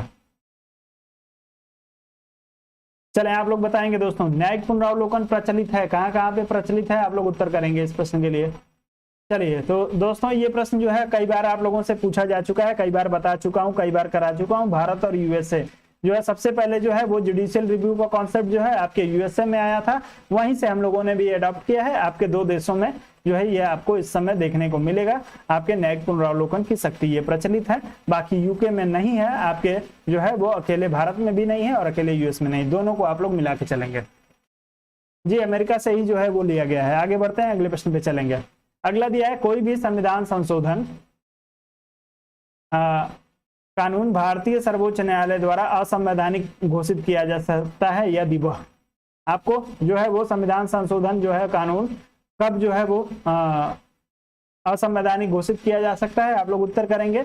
वर्तमान द्विस्तरीय संघीय व्यवस्था के स्थान पर 3 स्तरीय व्यवस्था स्थापित करता हो, क्या है? विधि के समक्ष समानता के अधिकार को भाग 3 से हटाकर संविधान में अन्यत्र कहीं रखता है, या आपके जो है कार्यकारिणी की संसदीय व्यवस्था के स्थान पर अध्यक्षात्मक व्यवस्था रखता है, या जो है सर्वोच्च न्यायालय के भार को कम करने हेतु संघीय अपीली न्यायालय स्थापित करता हो। ऐसा किसी जो है आप लोग एक बार, जी बिल्कुल, मेडिसन बनाम जो है मरबरी राज्यवाद में जो है वो आपके जुडिशियल रिव्यू का सिद्धांत आया था। संदीप जी बिल्कुल, बहुत बहुत धन्यवाद, बहुत बढ़िया। चलिए उत्तर करेंगे आप लोग, कोई भी संविधान संशोधन जो है वो असंवैधानिक घोषित कब किया जाएगा, आप लोग उत्तर करेंगे इस प्रश्न के लिए। महत्वपूर्ण प्रश्न है, सब लोग उत्तर करें इस प्रश्न के लिए दोस्तों।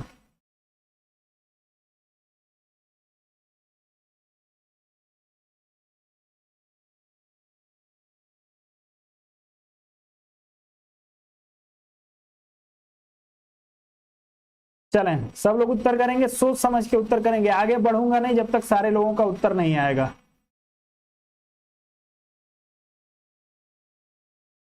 चलें सब लोग आ जाइए। बहुत ही अच्छा प्रश्न है दोस्तों, बहुत ही प्यारा प्रश्न है।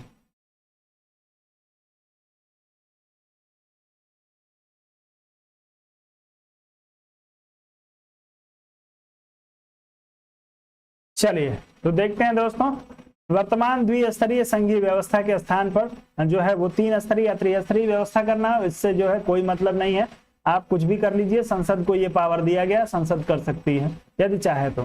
चलिए दूसरा दिया है, विधि के समक्ष समानता के अधिकार को भाग 3 से हटाकर संविधान में अन्यत्र कहीं रखना।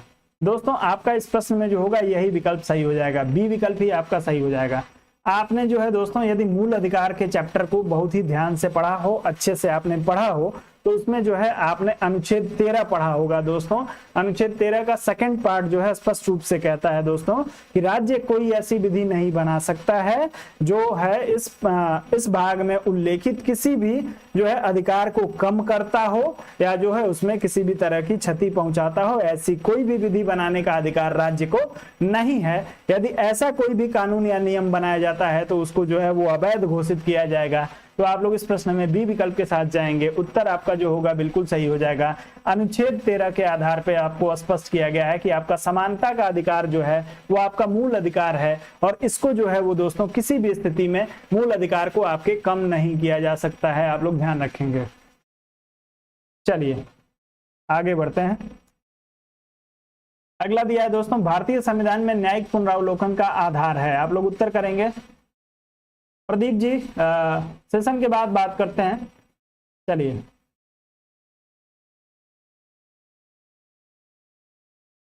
चलिए आप लोग उत्तर करिए, भारतीय संविधान में न्यायिक पुनरावलोकन का आधार क्या है? वैधिक प्रक्रिया है, विधि द्वारा स्थापित प्रक्रिया है, विधि का शासन है, दृष्टांत और अभिसमय है। चारों में से किसी एक का चुनाव करिए, आप लोग उत्तर करिए तेजी से।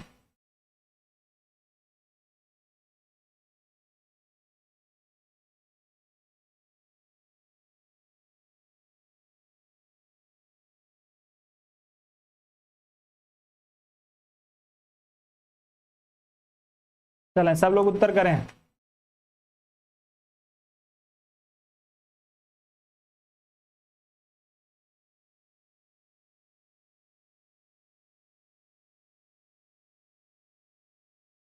चलिए, तो जो है आपके न्यायिक पुनरावलोकन का जो आधार है दोस्तों वो विधि का शासन है।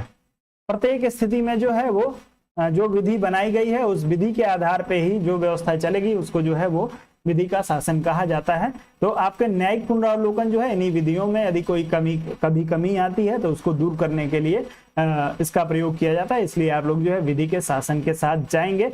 विधि का शासन स्थापित करना आप सभी को पता है। विधि का शासन और विधि द्वारा स्थापित प्रक्रिया, इन दो चीजों का प्रयोग जो है वो भारतीय संविधान में किया गया है। तो इसमें जो है न्यायिक पुनरावलोकन का जो आधार है दोस्तों वो विधि का शासन है। आप लोग सी विकल्प के साथ जाएंगे, आपका उत्तर जो होगा बिल्कुल सही हो जाएगा, जो लोग इसमें सी विकल्प की बात कर रहे हैं।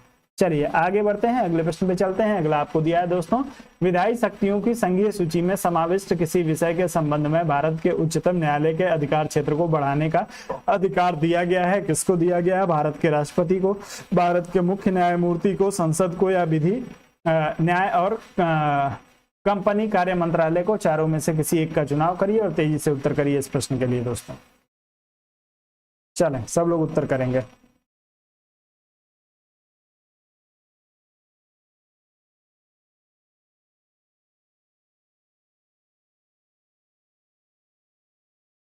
चलें, सब लोग उत्तर करें तेजी से।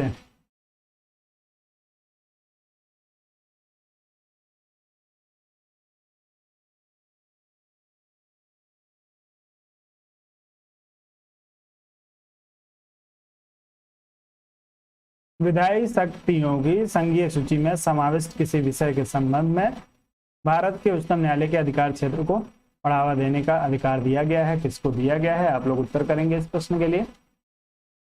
चलें, तो आपका उत्तर यदि सी विकल्प के लिए आ रहा है तो आपका उत्तर जो है बिल्कुल सही है। इसमें कुछ सोचना ही समझना नहीं है। आगे बढ़ते हैं, सीधे अगले प्रश्न पे चलते हैं। अगला प्रश्न जो है थोड़ा सा विस्तृत है, बड़ा है। आपको इसको शॉर्ट करता हूं मैं कि आप जो है आप लोग इसको आसानी से पढ़ सकें। चलिए, तो आप लोग पढ़ेंगे दोस्तों, उच्चतम न्यायालय की परामर्शी अधिकारिता के विषय में निम्नलिखित में से कौन सा कथन सही है? जो परामर्श का अधिकार है उसके आधार पे आपको जो है अपना उत्तर चुनना है। पहले आप लोग चारे विकल्प को पढ़ लीजिए, या और छोटा कर दूं तो आपको दिखाई देगा। चलिए, छोटा नहीं करता हूं, चारों विकल्प आपको दे देता हूं। आप लोग चारों स्टेटमेंट पढ़िए और उसके बाद अपना उत्तर करिए इस प्रश्न के लिए। सही के लिए आप लोगों को उत्तर करना है दोस्तों। चलिए, पहला जो दिया है, उच्चतम न्यायालय के लिए यह बाध्यकारी है कि राष्ट्रपति द्वारा निर्देशित किसी भी मामले में अपना मत व्यक्त करें।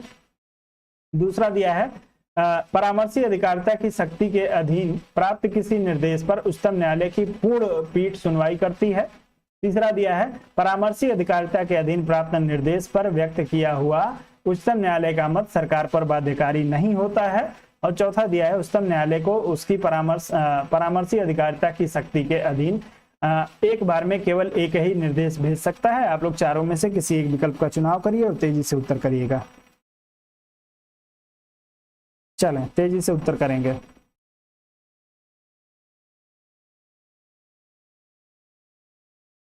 चलें, आप लोगों का उत्तर जो है तेजी से आ रहा है इस प्रश्न में। सी विकल्प के लिए आप लोग बात कर रहे हैं। चलिए, तो आपको दिया दोस्तों, पहला दिया है कि उच्चतम न्यायालय के लिए बाध्यकारी है। उच्चतम न्यायालय के लिए बाध्यकारी के राष्ट्रपति द्वारा निर्देशित किसी मामले पर अपना मत व्यक्त करे। ऐसा नहीं है दोस्तों। सुप्रीम कोर्ट चाहे तो वो राष्ट्रपति यदि सलाह मांगता है, अनुच्छेद 143 के तहत जो है आप सभी को पता है कि परामर्श का अधिकार है 143 में। तो यदि राष्ट्रपति इसमें से कोई सलाह मांगता है तो वो चाहे तो सलाह दे भी सकता है और नहीं भी दे सकता है, दोनों जो है उसको अधिकार प्राप्त है।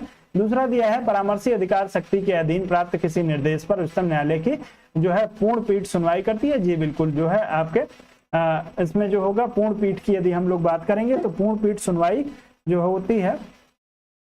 आपसे पूछा गया है प्रश्न, क्या पूछा गया है मैं आपको बता क्या रहा हूं। आप लोग जो है इस प्रश्न में बात कर रहे हैं 1 और 3 सही है।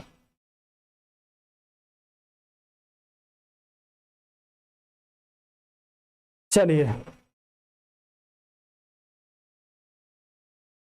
आप लोग जो है दोस्तों, चलिए कोई बात नहीं है, बात करते हैं दोस्तों। तो इसमें जो है आपका मैंने आपको बता दिया है, ये सही नहीं है, जो है बाध्यकारी नहीं है ये। दूसरा जो दिया है दोस्तों, परामर्शी अधिकारिता शक्ति के अधीन जो है किसी निर्देश पर उच्चतम न्यायालय की पूर्ण पीठ सुनवाई करती है, जो है ये आपका बिल्कुल सही दिया हुआ है।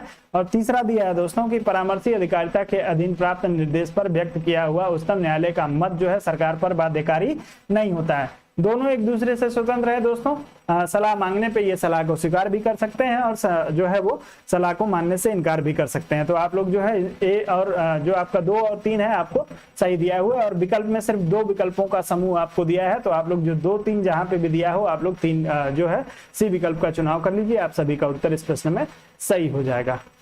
आप लोग जो है सी विकल्प का चुनाव करिएगा। बाध्यकारी किसी के लिए नहीं है दोस्तों, इस चीज को ध्यान रखेंगे।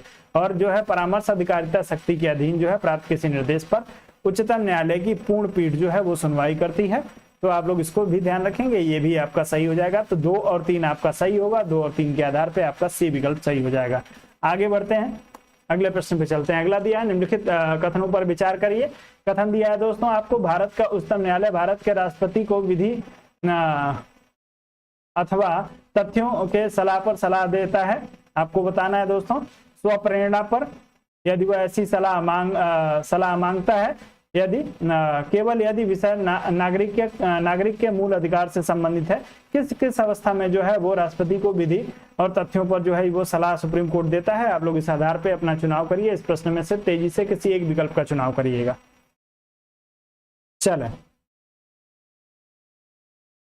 चलें सब लोग उत्तर करेंगे इस प्रश्न में।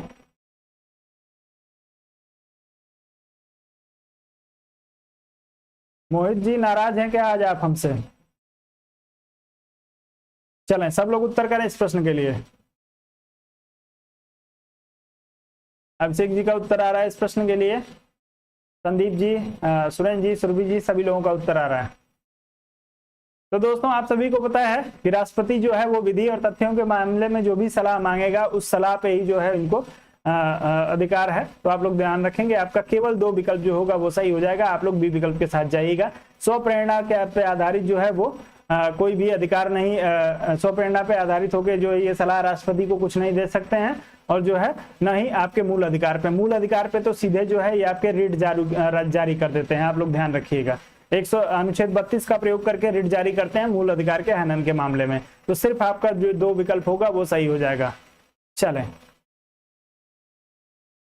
चलिए कोई बात नहीं है, आगे बढ़ते हैं, अगले प्रश्न पे चलते हैं। दिया है दोस्तों, भारतीय संविधान के निम्नलिखित अनुच्छेदों में से कौन सर्वोच्च न्यायालय द्वारा संविधान का अनुल्लंघनीय मौलिक ढांचा घोषित किया गया है। आप लोगों को बताना है दोस्तों। चलिए कोई बात नहीं, हो जाता है दोस्तों कभी कभी जो है वो नेटवर्क का इशू आप लोगों के साथ, मेरे साथ भी होता है, कई बार होता है। आप लोगों की क्लास कई दिन डिस्टर्ब हुई है इसकी वजह से। तो आप लोग उत्तर करेंगे अनुल्लंघनीय जो है वो मौलिक ढांचा, इसमें से किस किस अनुच्छेद को बताया गया है? 32, 226, 227 और 245, चारों में से जो है आप लोग अपना उत्तर चुनने का प्रयास करिएगा तेजी से। चलें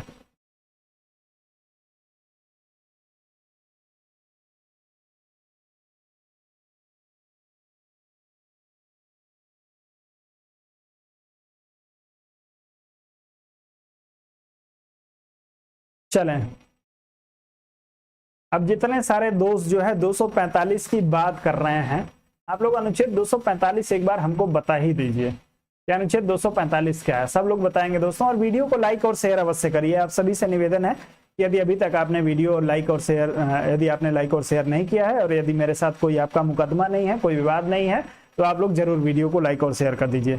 आपका पैसा भी नहीं कटेगा, किसी का पैसा नहीं कटा है। जितने सारे लोगों ने लाइक और शेयर किया है उनमें से किसी का पैसा नहीं कटा है, तो आप लोगों का भी नहीं कटेगा। जिन लोगों ने नहीं किया है आप लोग करिए, दिल खोल के थोड़ा आप लोग करिए। चलिए जितने लोग डी विकल्प की बात कर रहे थे मुझे आप लोग बताएंगे अनुच्छेद 245 क्या है।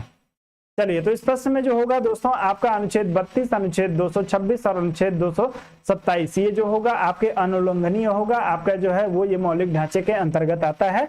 इसमें जो है वो इसमें जो है किसी भी तरीके से संशोधन करके और इस शक्ति को जो है वो कम नहीं किया जा सकता है। आप लोग इसको ध्यान रखेंगे, ये आपके मौलिक ढांचे के अंतर्गत आता है, जिसका उल्लेख जो है वो आपके केशवानंद भारती बनाम केरल राज्य में किया गया था। अनुच्छेद 232 आप सभी को पता है दोस्तों कि आपके जो है वो सुप्रीम कोर्ट का अधिकार है। मौलिक अधिकार की रक्षा के लिए जो है रिट जारी करता है अनुच्छेद 32 के अनुसार ही, और 226 के तहत जो है वो सुप्रीम कोर्ट को रिट जारी करने का अधिकार दिया गया है। अनुच्छेद 227 की यदि हम लोग बात करेंगे दोस्तों, तो 227 में जो है उच्च न्यायालय की जो है अधीनस्थ न्यायालय पे जो है अधीक्षण की जो शक्ति है वो इसमें आपके दी गई है। 245 को जो है इसमें सम्मिलित नहीं किया जाता है। आप लोग ए विकल्प के साथ जाइएगा, उत्तर आपका सही हो जाएगा।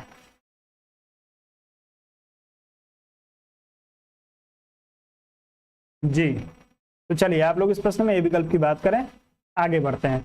अगले चलेंगे, सर्वोच्च न्यायालय के न्यायाधीश नियुक्त होने के लिए व्यक्ति कम से कम कितने वर्ष उच्च न्यायालय का एडवोकेट होना चाहिए, आप लोगों को बताएंगे दोस्तों। चलिए आप लोग उत्तर करेंगे। सुप्रीम कोर्ट का न्यायाधीश बनने के लिए आपके हाई कोर्ट में जो है आपको एडवोकेट के रूप में कितने दिन की प्रैक्टिस आवश्यक होती है, आप सभी लोग उत्तर करेंगे इस प्रश्न के लिए। तेजी से उत्तर करेंगे, आसान सा प्रश्न है, सामान्य सा प्रश्न है। चलें,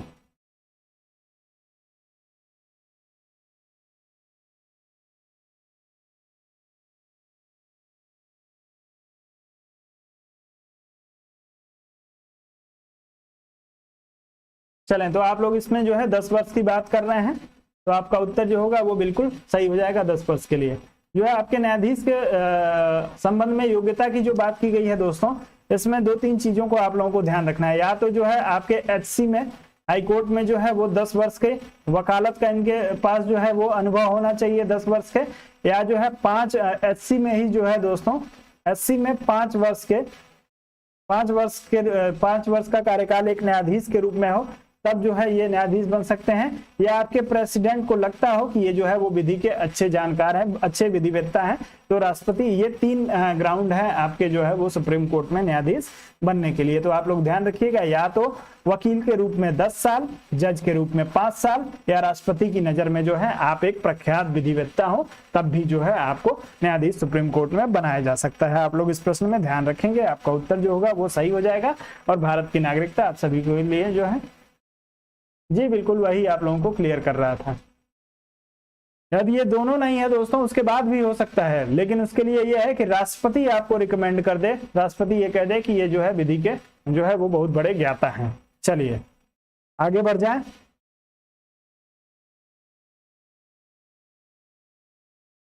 अगला प्रश्न है दोस्तों, हाल में नियुक्त सुप्रीम कोर्ट के निम्नलिखित न्यायाधीशों में से कौन इससे पहले किसी उच्च न्यायालय का न्यायाधीश नहीं था।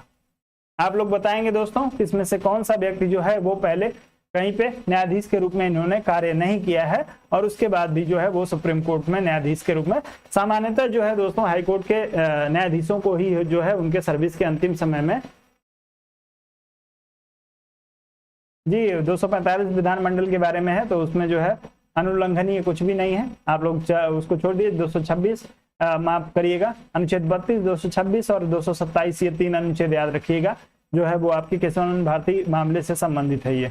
चलिएगा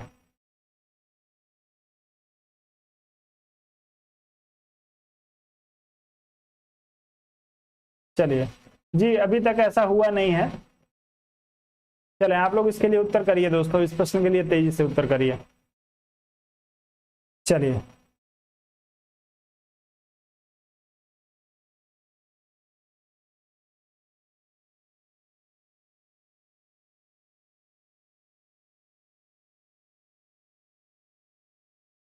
चलें, तो इस प्रश्न में जो है एल नागेश्वर की आप लोग बात कर रहे हैं। तो एल नागेश्वर जो है दोस्तों, नहीं आपके किसी हाई कोर्ट में न्यायाधीश के रूप में इन्होंने कार्य किया था, और ना ही जो है दोस्तों आपके इन्होंने वकील के रूप में कहीं कार्य किया था।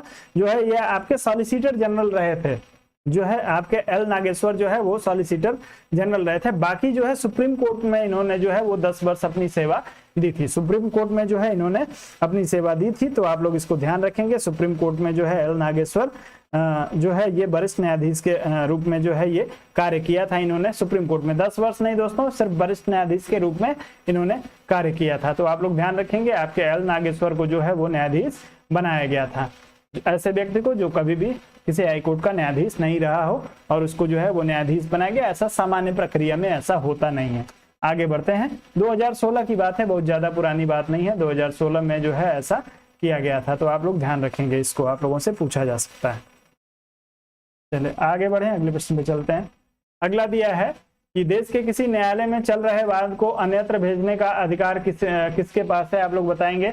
यदि देश के किसी अन्य न्यायालय में कोई वाद चल रहा है और उसको जो है किसी अन्य न्यायालय को भेजना है, तो इसका जो पावर है किसके पास है, उपराष्ट्रपति को है, सर्वोच्च न्यायालय को है, उच्च न्यायालय को है, इसमें से किसी को नहीं है। आप लोग तेजी से उत्तर करेंगे दोस्तों, चलें तेजी से उत्तर करेंगे इस प्रश्न में।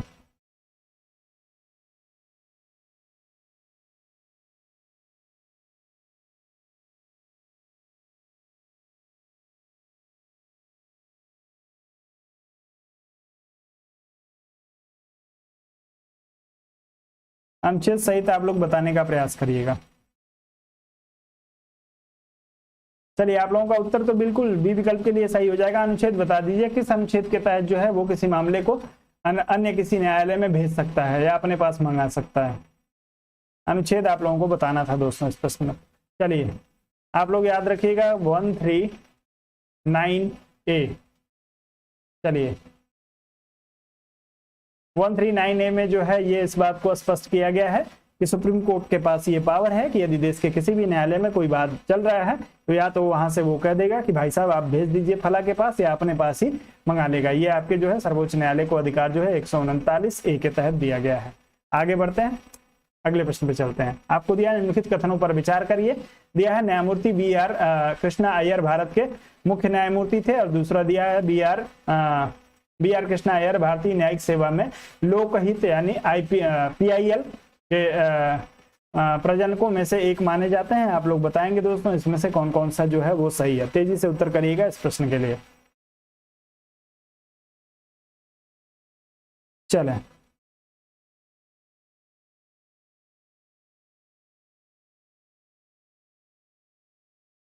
चलिए विभव सिंह जी का 139A के लिए उत्तर आ गया जी, बिल्कुल, लेकिन अब आ जाइएगा।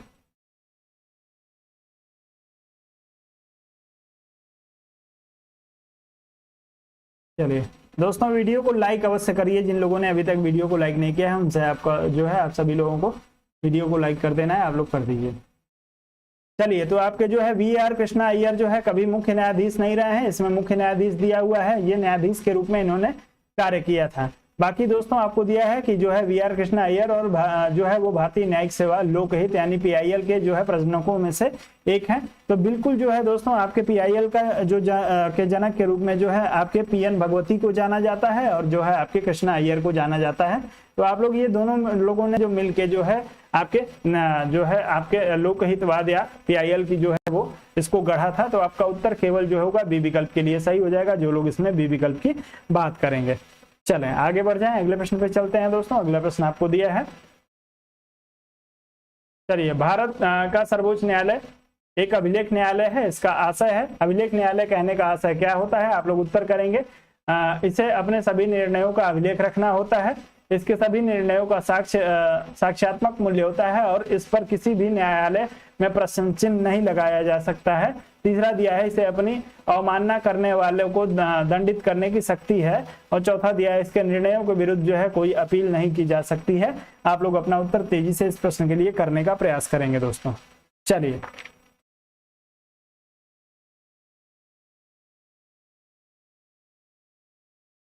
अभिलेख न्यायालय क्यों कहा जाता है, सुरभि जी का उत्तर आ गया है, बिल्कुल, बहुत ही बढ़िया। ऐसे ही उत्तर आप लोग देते तो आप लोग कितना मजा आता दोस्तों। अनुच्छेद भी आपने कमेंट करके बता दिया है। अनुच्छेद की बात की है आपने 129 की, जी बिल्कुल। अभिलेख न्यायालय जो है 129 के अनुसार जो है वो है।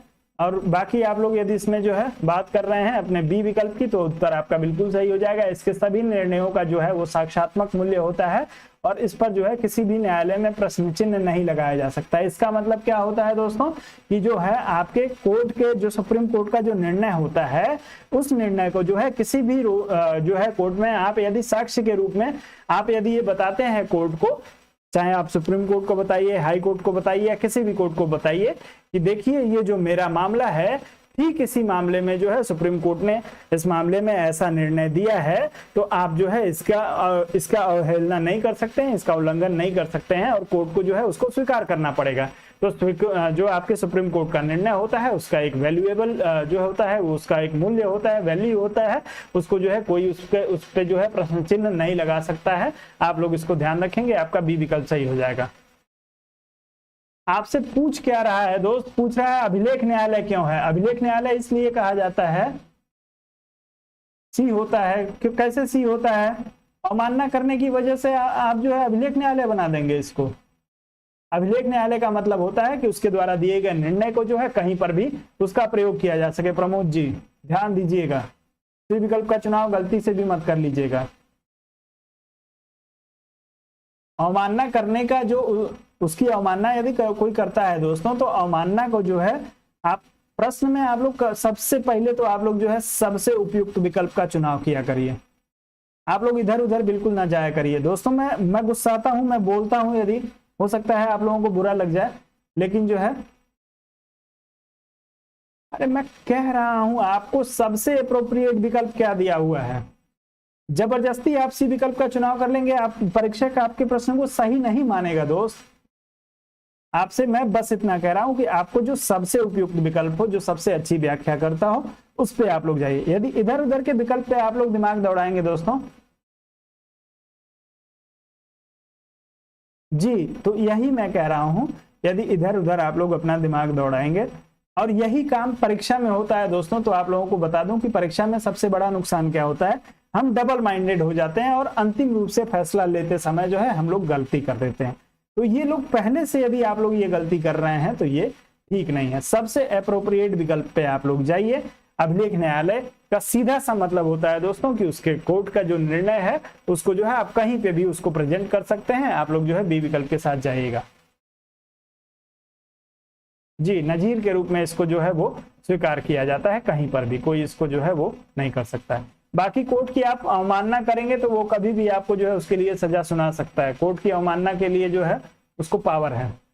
चलिए आगे बढ़ते हैं, अगले प्रश्न पे चलते हैं।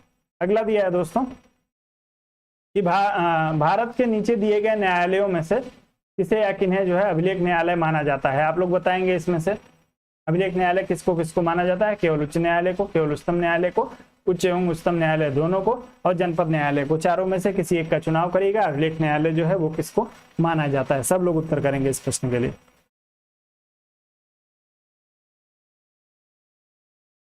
दोनों के लिए अनुच्छेद भी बताइएगा।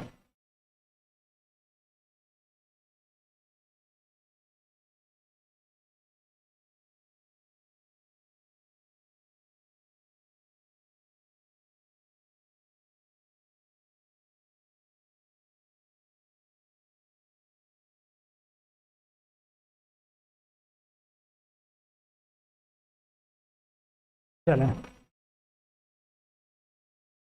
तो आप लोग जो है इस प्रश्न में जाइएगा अपने सी विकल्प के साथ। आप सभी का उत्तर जो होगा सी विकल्प के लिए बिल्कुल सही हो जाएगा। जो लोग सी विकल्प की बात कर रहे होंगे, सुप्रीम कोर्ट जो है 129 के लिए आप लोगों ने पिछले प्रश्न में बताया था।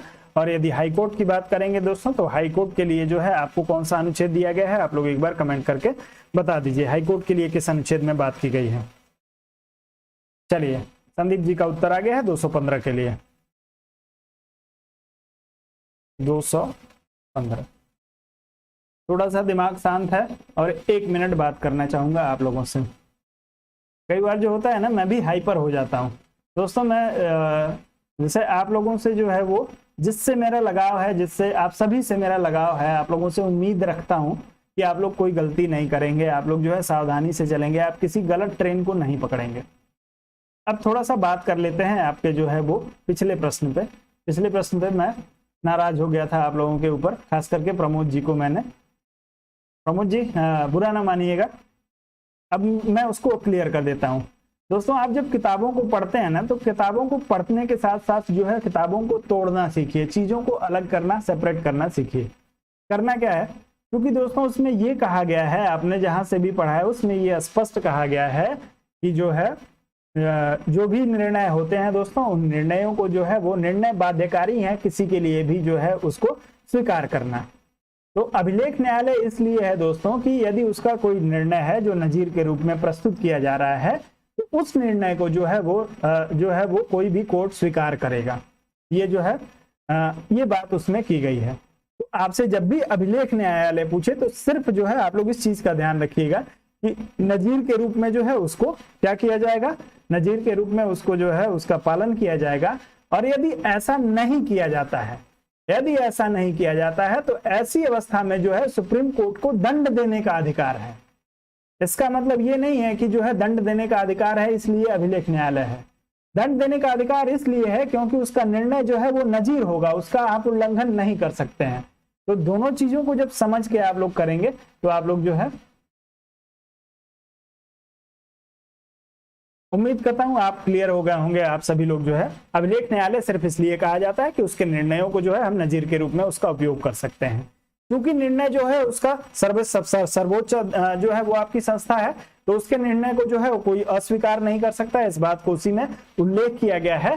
तो जब आप किसी के निर्णय को अस्वीकार जो है वो नहीं कर सकते हैं और जबरदस्ती यदि मान लीजिए कि आप कोर्ट में गए और आप जो है दिखा रहे हैं कि सर मुझे पानी पीने का अधिकार है, यदि आपको आपका पानी जो है किसी ने बंद कर दिया और आप कोर्ट में चले गए, डिस्ट्रिक्ट कोर्ट में चले गए या हाई कोर्ट चले गए और आप जो है वहां पे आपकी बहस चल रही है और आपके वकील ने कहा कि सर देखिए सुप्रीम कोर्ट ने जो है ये कहा है कि जो है सभी व्यक्तियों को जो है स्वच्छ पानी और स्वच्छ वातावरण मिलना चाहिए, ऐसा जो है इन्होंने आदेश दिया है। उसके बाद भी जो है कोई जज यदि ऐसा कर देता है, कहता है कि नहीं हम इसको स्वीकार नहीं करेंगे, तो इसके लिए वहां पे कहा गया है कि यदि इसको जो है सुप्रीम कोर्ट के निर्णय को अभिलेख न्यायालय के रूप में उसको यदि स्वीकार नहीं करता है तो उसके खिलाफ जो है वो न्यायिक कार्यवाही, दंडिक कार्यवाही की जा सकती है। तो आप लोग उम्मीद करते हैं समझ गए होंगे इस चीज को। अभिलेख न्यायालय इसलिए नहीं है क्योंकि जो है वो दंड दे सकता है। अभिलेख न्यायालय सिर्फ इसलिए है क्योंकि उसके दंड का जो है कहीं पे अवमानना नहीं की जा सकती है, उसके आदेश की अवमानना नहीं की जा सकती है। इस चीज को ध्यान रखिएगा।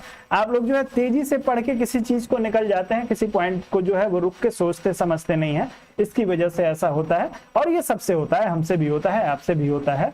लेकिन आप लोग जब जिद पे अड़ जाते हैं तो मुझे बोलना पड़ता है। चलिए आगे बढ़ते हैं, अगले प्रश्न पे चलते हैं।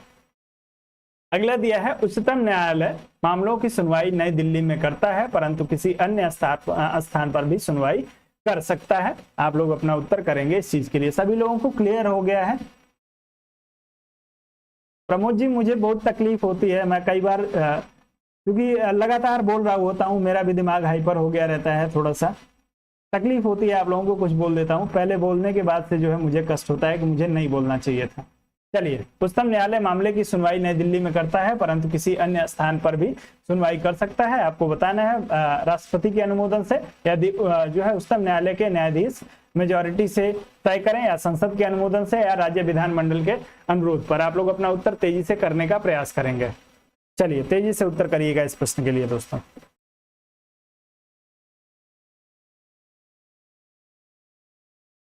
चलें, तो आप लोग इस प्रश्न में यदि ये विकल्प का चुनाव कर रहे हैं तो राष्ट्रपति के अनुमोदन से अनुच्छेद 130 में इस बात का उल्लेख किया गया है कि जो है दिल्ली के अलावा कहीं पर भी राष्ट्रपति यदि कहता है तो वहां पे जाके है राष्ट्रपति अनुमोदन यदि प्रदान कर देता है तो आपको जाके वहां पे बैठना पड़ेगा, सुनवाई करना पड़ेगा। तो आपका ए विकल्प इस प्रश्न के लिए सही हो जाएगा। अनुच्छेद 130 आप लोग ध्यान रखिएगा, 130 के तहत जो है ऐसी शक्ति प्राप्त है। चलिए, मुख्य न्यायाधीश जो है वो जगह, चलिए बस जो है 10-5 मिनट और, उससे ज्यादा नहीं। आपको दिया है जनहित याचिका यानी जो है पीआईएल कहां पर प्रस्तुत की जा सकती है, आप लोग बताएंगे। पीआईएल कहां पे प्रस्तुत होगी? केवल सर्वोच्च न्यायालय में, केवल जो है राज्यों के उच्च न्यायालय में, केवल प्रशासनिक प्राधिकरणों में, उच्च न्यायालय और सर्वोच्च न्यायालय दोनों में। आप लोग अपना उत्तर तेजी से करेंगे इस प्रश्न के लिए। चलिए, पीआईएल के लिए आप लोगों को उत्तर करना है दोस्तों, कहां कहां पीआईएल फाइल किया जा सकता है। चलें, तो जो लोग इसमें जो है डी विकल्प की बात कर रहे होंगे उन सभी का उत्तर जो होगा वो बिल्कुल सही हो जाएगा। हाई कोर्ट और सुप्रीम कोर्ट दोनों जगह जो है वो पीआईएल फाइल किया जा सकता है। आगे बढ़ते हैं। चलिए, तो अब यहाँ पे जो है दोस्तों सभी लोग धैर्य बना के रहेंगे। आप लोगों के जो है वो लिए जो कुछ महत्वपूर्ण जानकारी है वो आप लोगों के लिए बता दूं। राजनीतिक सिद्धांत एवं विचारक की क्लास जो है आप लोगों को कल सुबह जो है वो चैनल पे सुबह 10 बजे मिलेगी। और इस क्लास में जो है दोस्तों मैंने आपके सिलेबस को तोड़ दिया है। आप सभी लोग जो है इस क्लास को जरूर देखिएगा। 10 बजे की क्लास को सबके लिए जो है उपलब्ध रहेगा दोस्तों ये। तो आप लोग इसको सभी लोग देखिएगा। और जो आपके राजनीतिक सिद्धांत और विचारकों का जो आपका टॉपिक है दोस्तों, जो भी टॉपिक आपके सिलेबस में रखा गया है उसमें एक एक टॉपिक को मैंने क्लियर कर दिया है कि आपको किस टॉपिक में क्या पढ़ना है क्या नहीं पढ़ना है। तो उसके लिए आप सभी लोग जो है दोस्तों सुबह 10 बजे ये क्लास आपको एप्लीकेशन पे मिलेगी, वहां से आप लोग जो है देख लीजिएगा। आप सभी को पता है कि इसके ये जो है एक पेड क्लास होगी, तो अभी 2-3 क्लासेज आप लोगों को मिल रही हैं। आप लोग 2-3 क्लास इत्मीनान से देख लीजिए, सोच समझ लीजिए। यदि आपको समझ में आता है, आपको अच्छा लगता है, तो आप लोग जो है 1499 रुपए का भुगतान करके आप लोग जो है सेशन को ज्वाइन कर सकते हैं। इसके बाद जो है कुछ सारे दोस्तों का प्रश्न आ रहा था मेरे कि जो है वो हमको पीडीएफ लेना है। तो पीडीएफ लेने के लिए दोस्तों आप सभी लोगों को जो है वो सिर्फ एक विधि है आपके लिए, और वो विधि है कि आप 250 रुपए का भुगतान करेंगे। 250 रुपए का शुल्क है आपके जो है सिविक्स के क्लास के पीडीएफ के लिए, और उसके लिए जो है आप गूगल पे, फोन पे या भीम के माध्यम से 250 रुपए का पेमेंट करेंगे। और ये पेमेंट आपको जो है 7007701847 इस नंबर पे आपको करना होगा, और उसका स्क्रीनशॉट आप इसी नंबर के व्हाट्सएप पे मुझे भेज देंगे। स्क्रीनशॉट जब आप लोग भेज देंगे उसके बाद से जो है आपको नियमित रूप से आपका पीडीएफ मिलने लगेगा। तो आप लोग जो है इसको जरूर यदि आप लेना चाहते हैं, कुछ लोग इंटरेस्टेड थे, तो आप लोग जो है इसके बारे में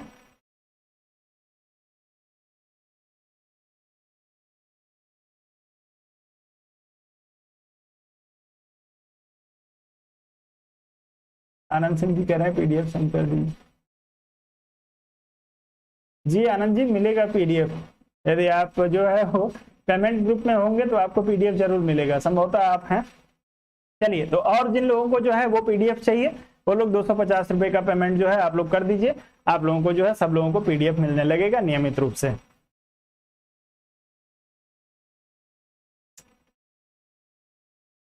कोई बात नहीं है आनंद सिंह जी, 10 बजे आप ड्यूटी में होते हैं तो क्लास यूट्यूब पे रहेगी, यूट्यूब से कहीं भाग के जाएगी नहीं। जब आपको टाइम मिलेगा आप सभी लोग जो है जरूर देख लीजिएगा। संदीप जी आप भी पीडीएफ के बारे में पूछ रहे थे, तो आप लोग देख लीजिए। आपको नंबर जो है, नंबर को बस ध्यान रखना है 7007701847। इस नंबर पे नाम मेरा आएगा दोस्तों। आप लोग जो है उत्पल मणि त्रिपाठी आप लोगों को नाम दिखाएगा। आप जो है इस पे 250 रुपए का भुगतान करके स्क्रीनशॉट जरूर रख लीजिएगा। बिना स्क्रीनशॉट के जो है वो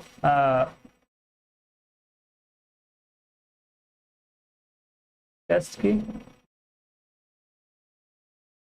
दोस्तों नियमित रूप से आपके अभी जो है टेस्ट पेपर आप लोगों का तैयार नहीं हुआ है। टेस्ट पेपर जैसे आप लोगों को तैयार हो जाएगा, टेस्ट पेपर के लिए बता दिया जाएगा।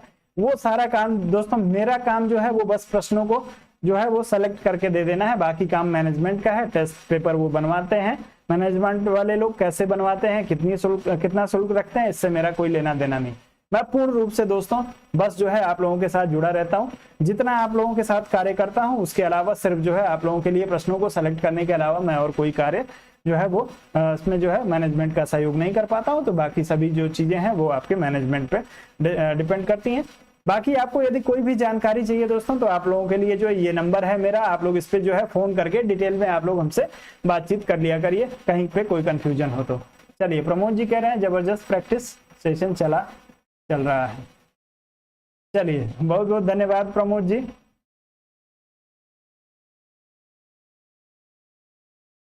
चलिए, तो हम लोग जो है दोस्तों अब मिलेंगे कल सुबह मिलते हैं सुबह की क्लास में। सुबह हम लोग जो है ज्योग्राफी के प्रैक्टिस क्लास में मिलेंगे। ज्योग्राफी यदि आपका सब्जेक्ट है तो सुबह आप हमारे साथ जुड़ जाइए दोस्तों। ज्योग्राफी का जो होता है नियमित रूप से हम लोग 8 बजे जो है लेके ज्योग्राफी का क्लास में आप लोगों के लिए उपस्थित हो जाता हूँ। तो आप लोग जो है इस प्रश्न में जो है इसी के साथ जाइएगा, माफ करिएगा 8 बजे आप हमारे साथ जुड़ जाइएगा। चलिए, आप लोगों को सेशन जैसा भी लगा हो दोस्तों आप सभी लोग अपना फीडबैक जरूर दीजिएगा। और साथ ही साथ जो है दोस्तों आप सभी लोग वीडियो को लाइक किए हुए कोई नहीं जाएगा। यदि आपने वीडियो को लाइक नहीं किया है तो आप लोग लाइक कर दीजिएगा। साथ में दोस्तों आप लोग वीडियो को थोड़ा शेयर करने का प्रयास करिए।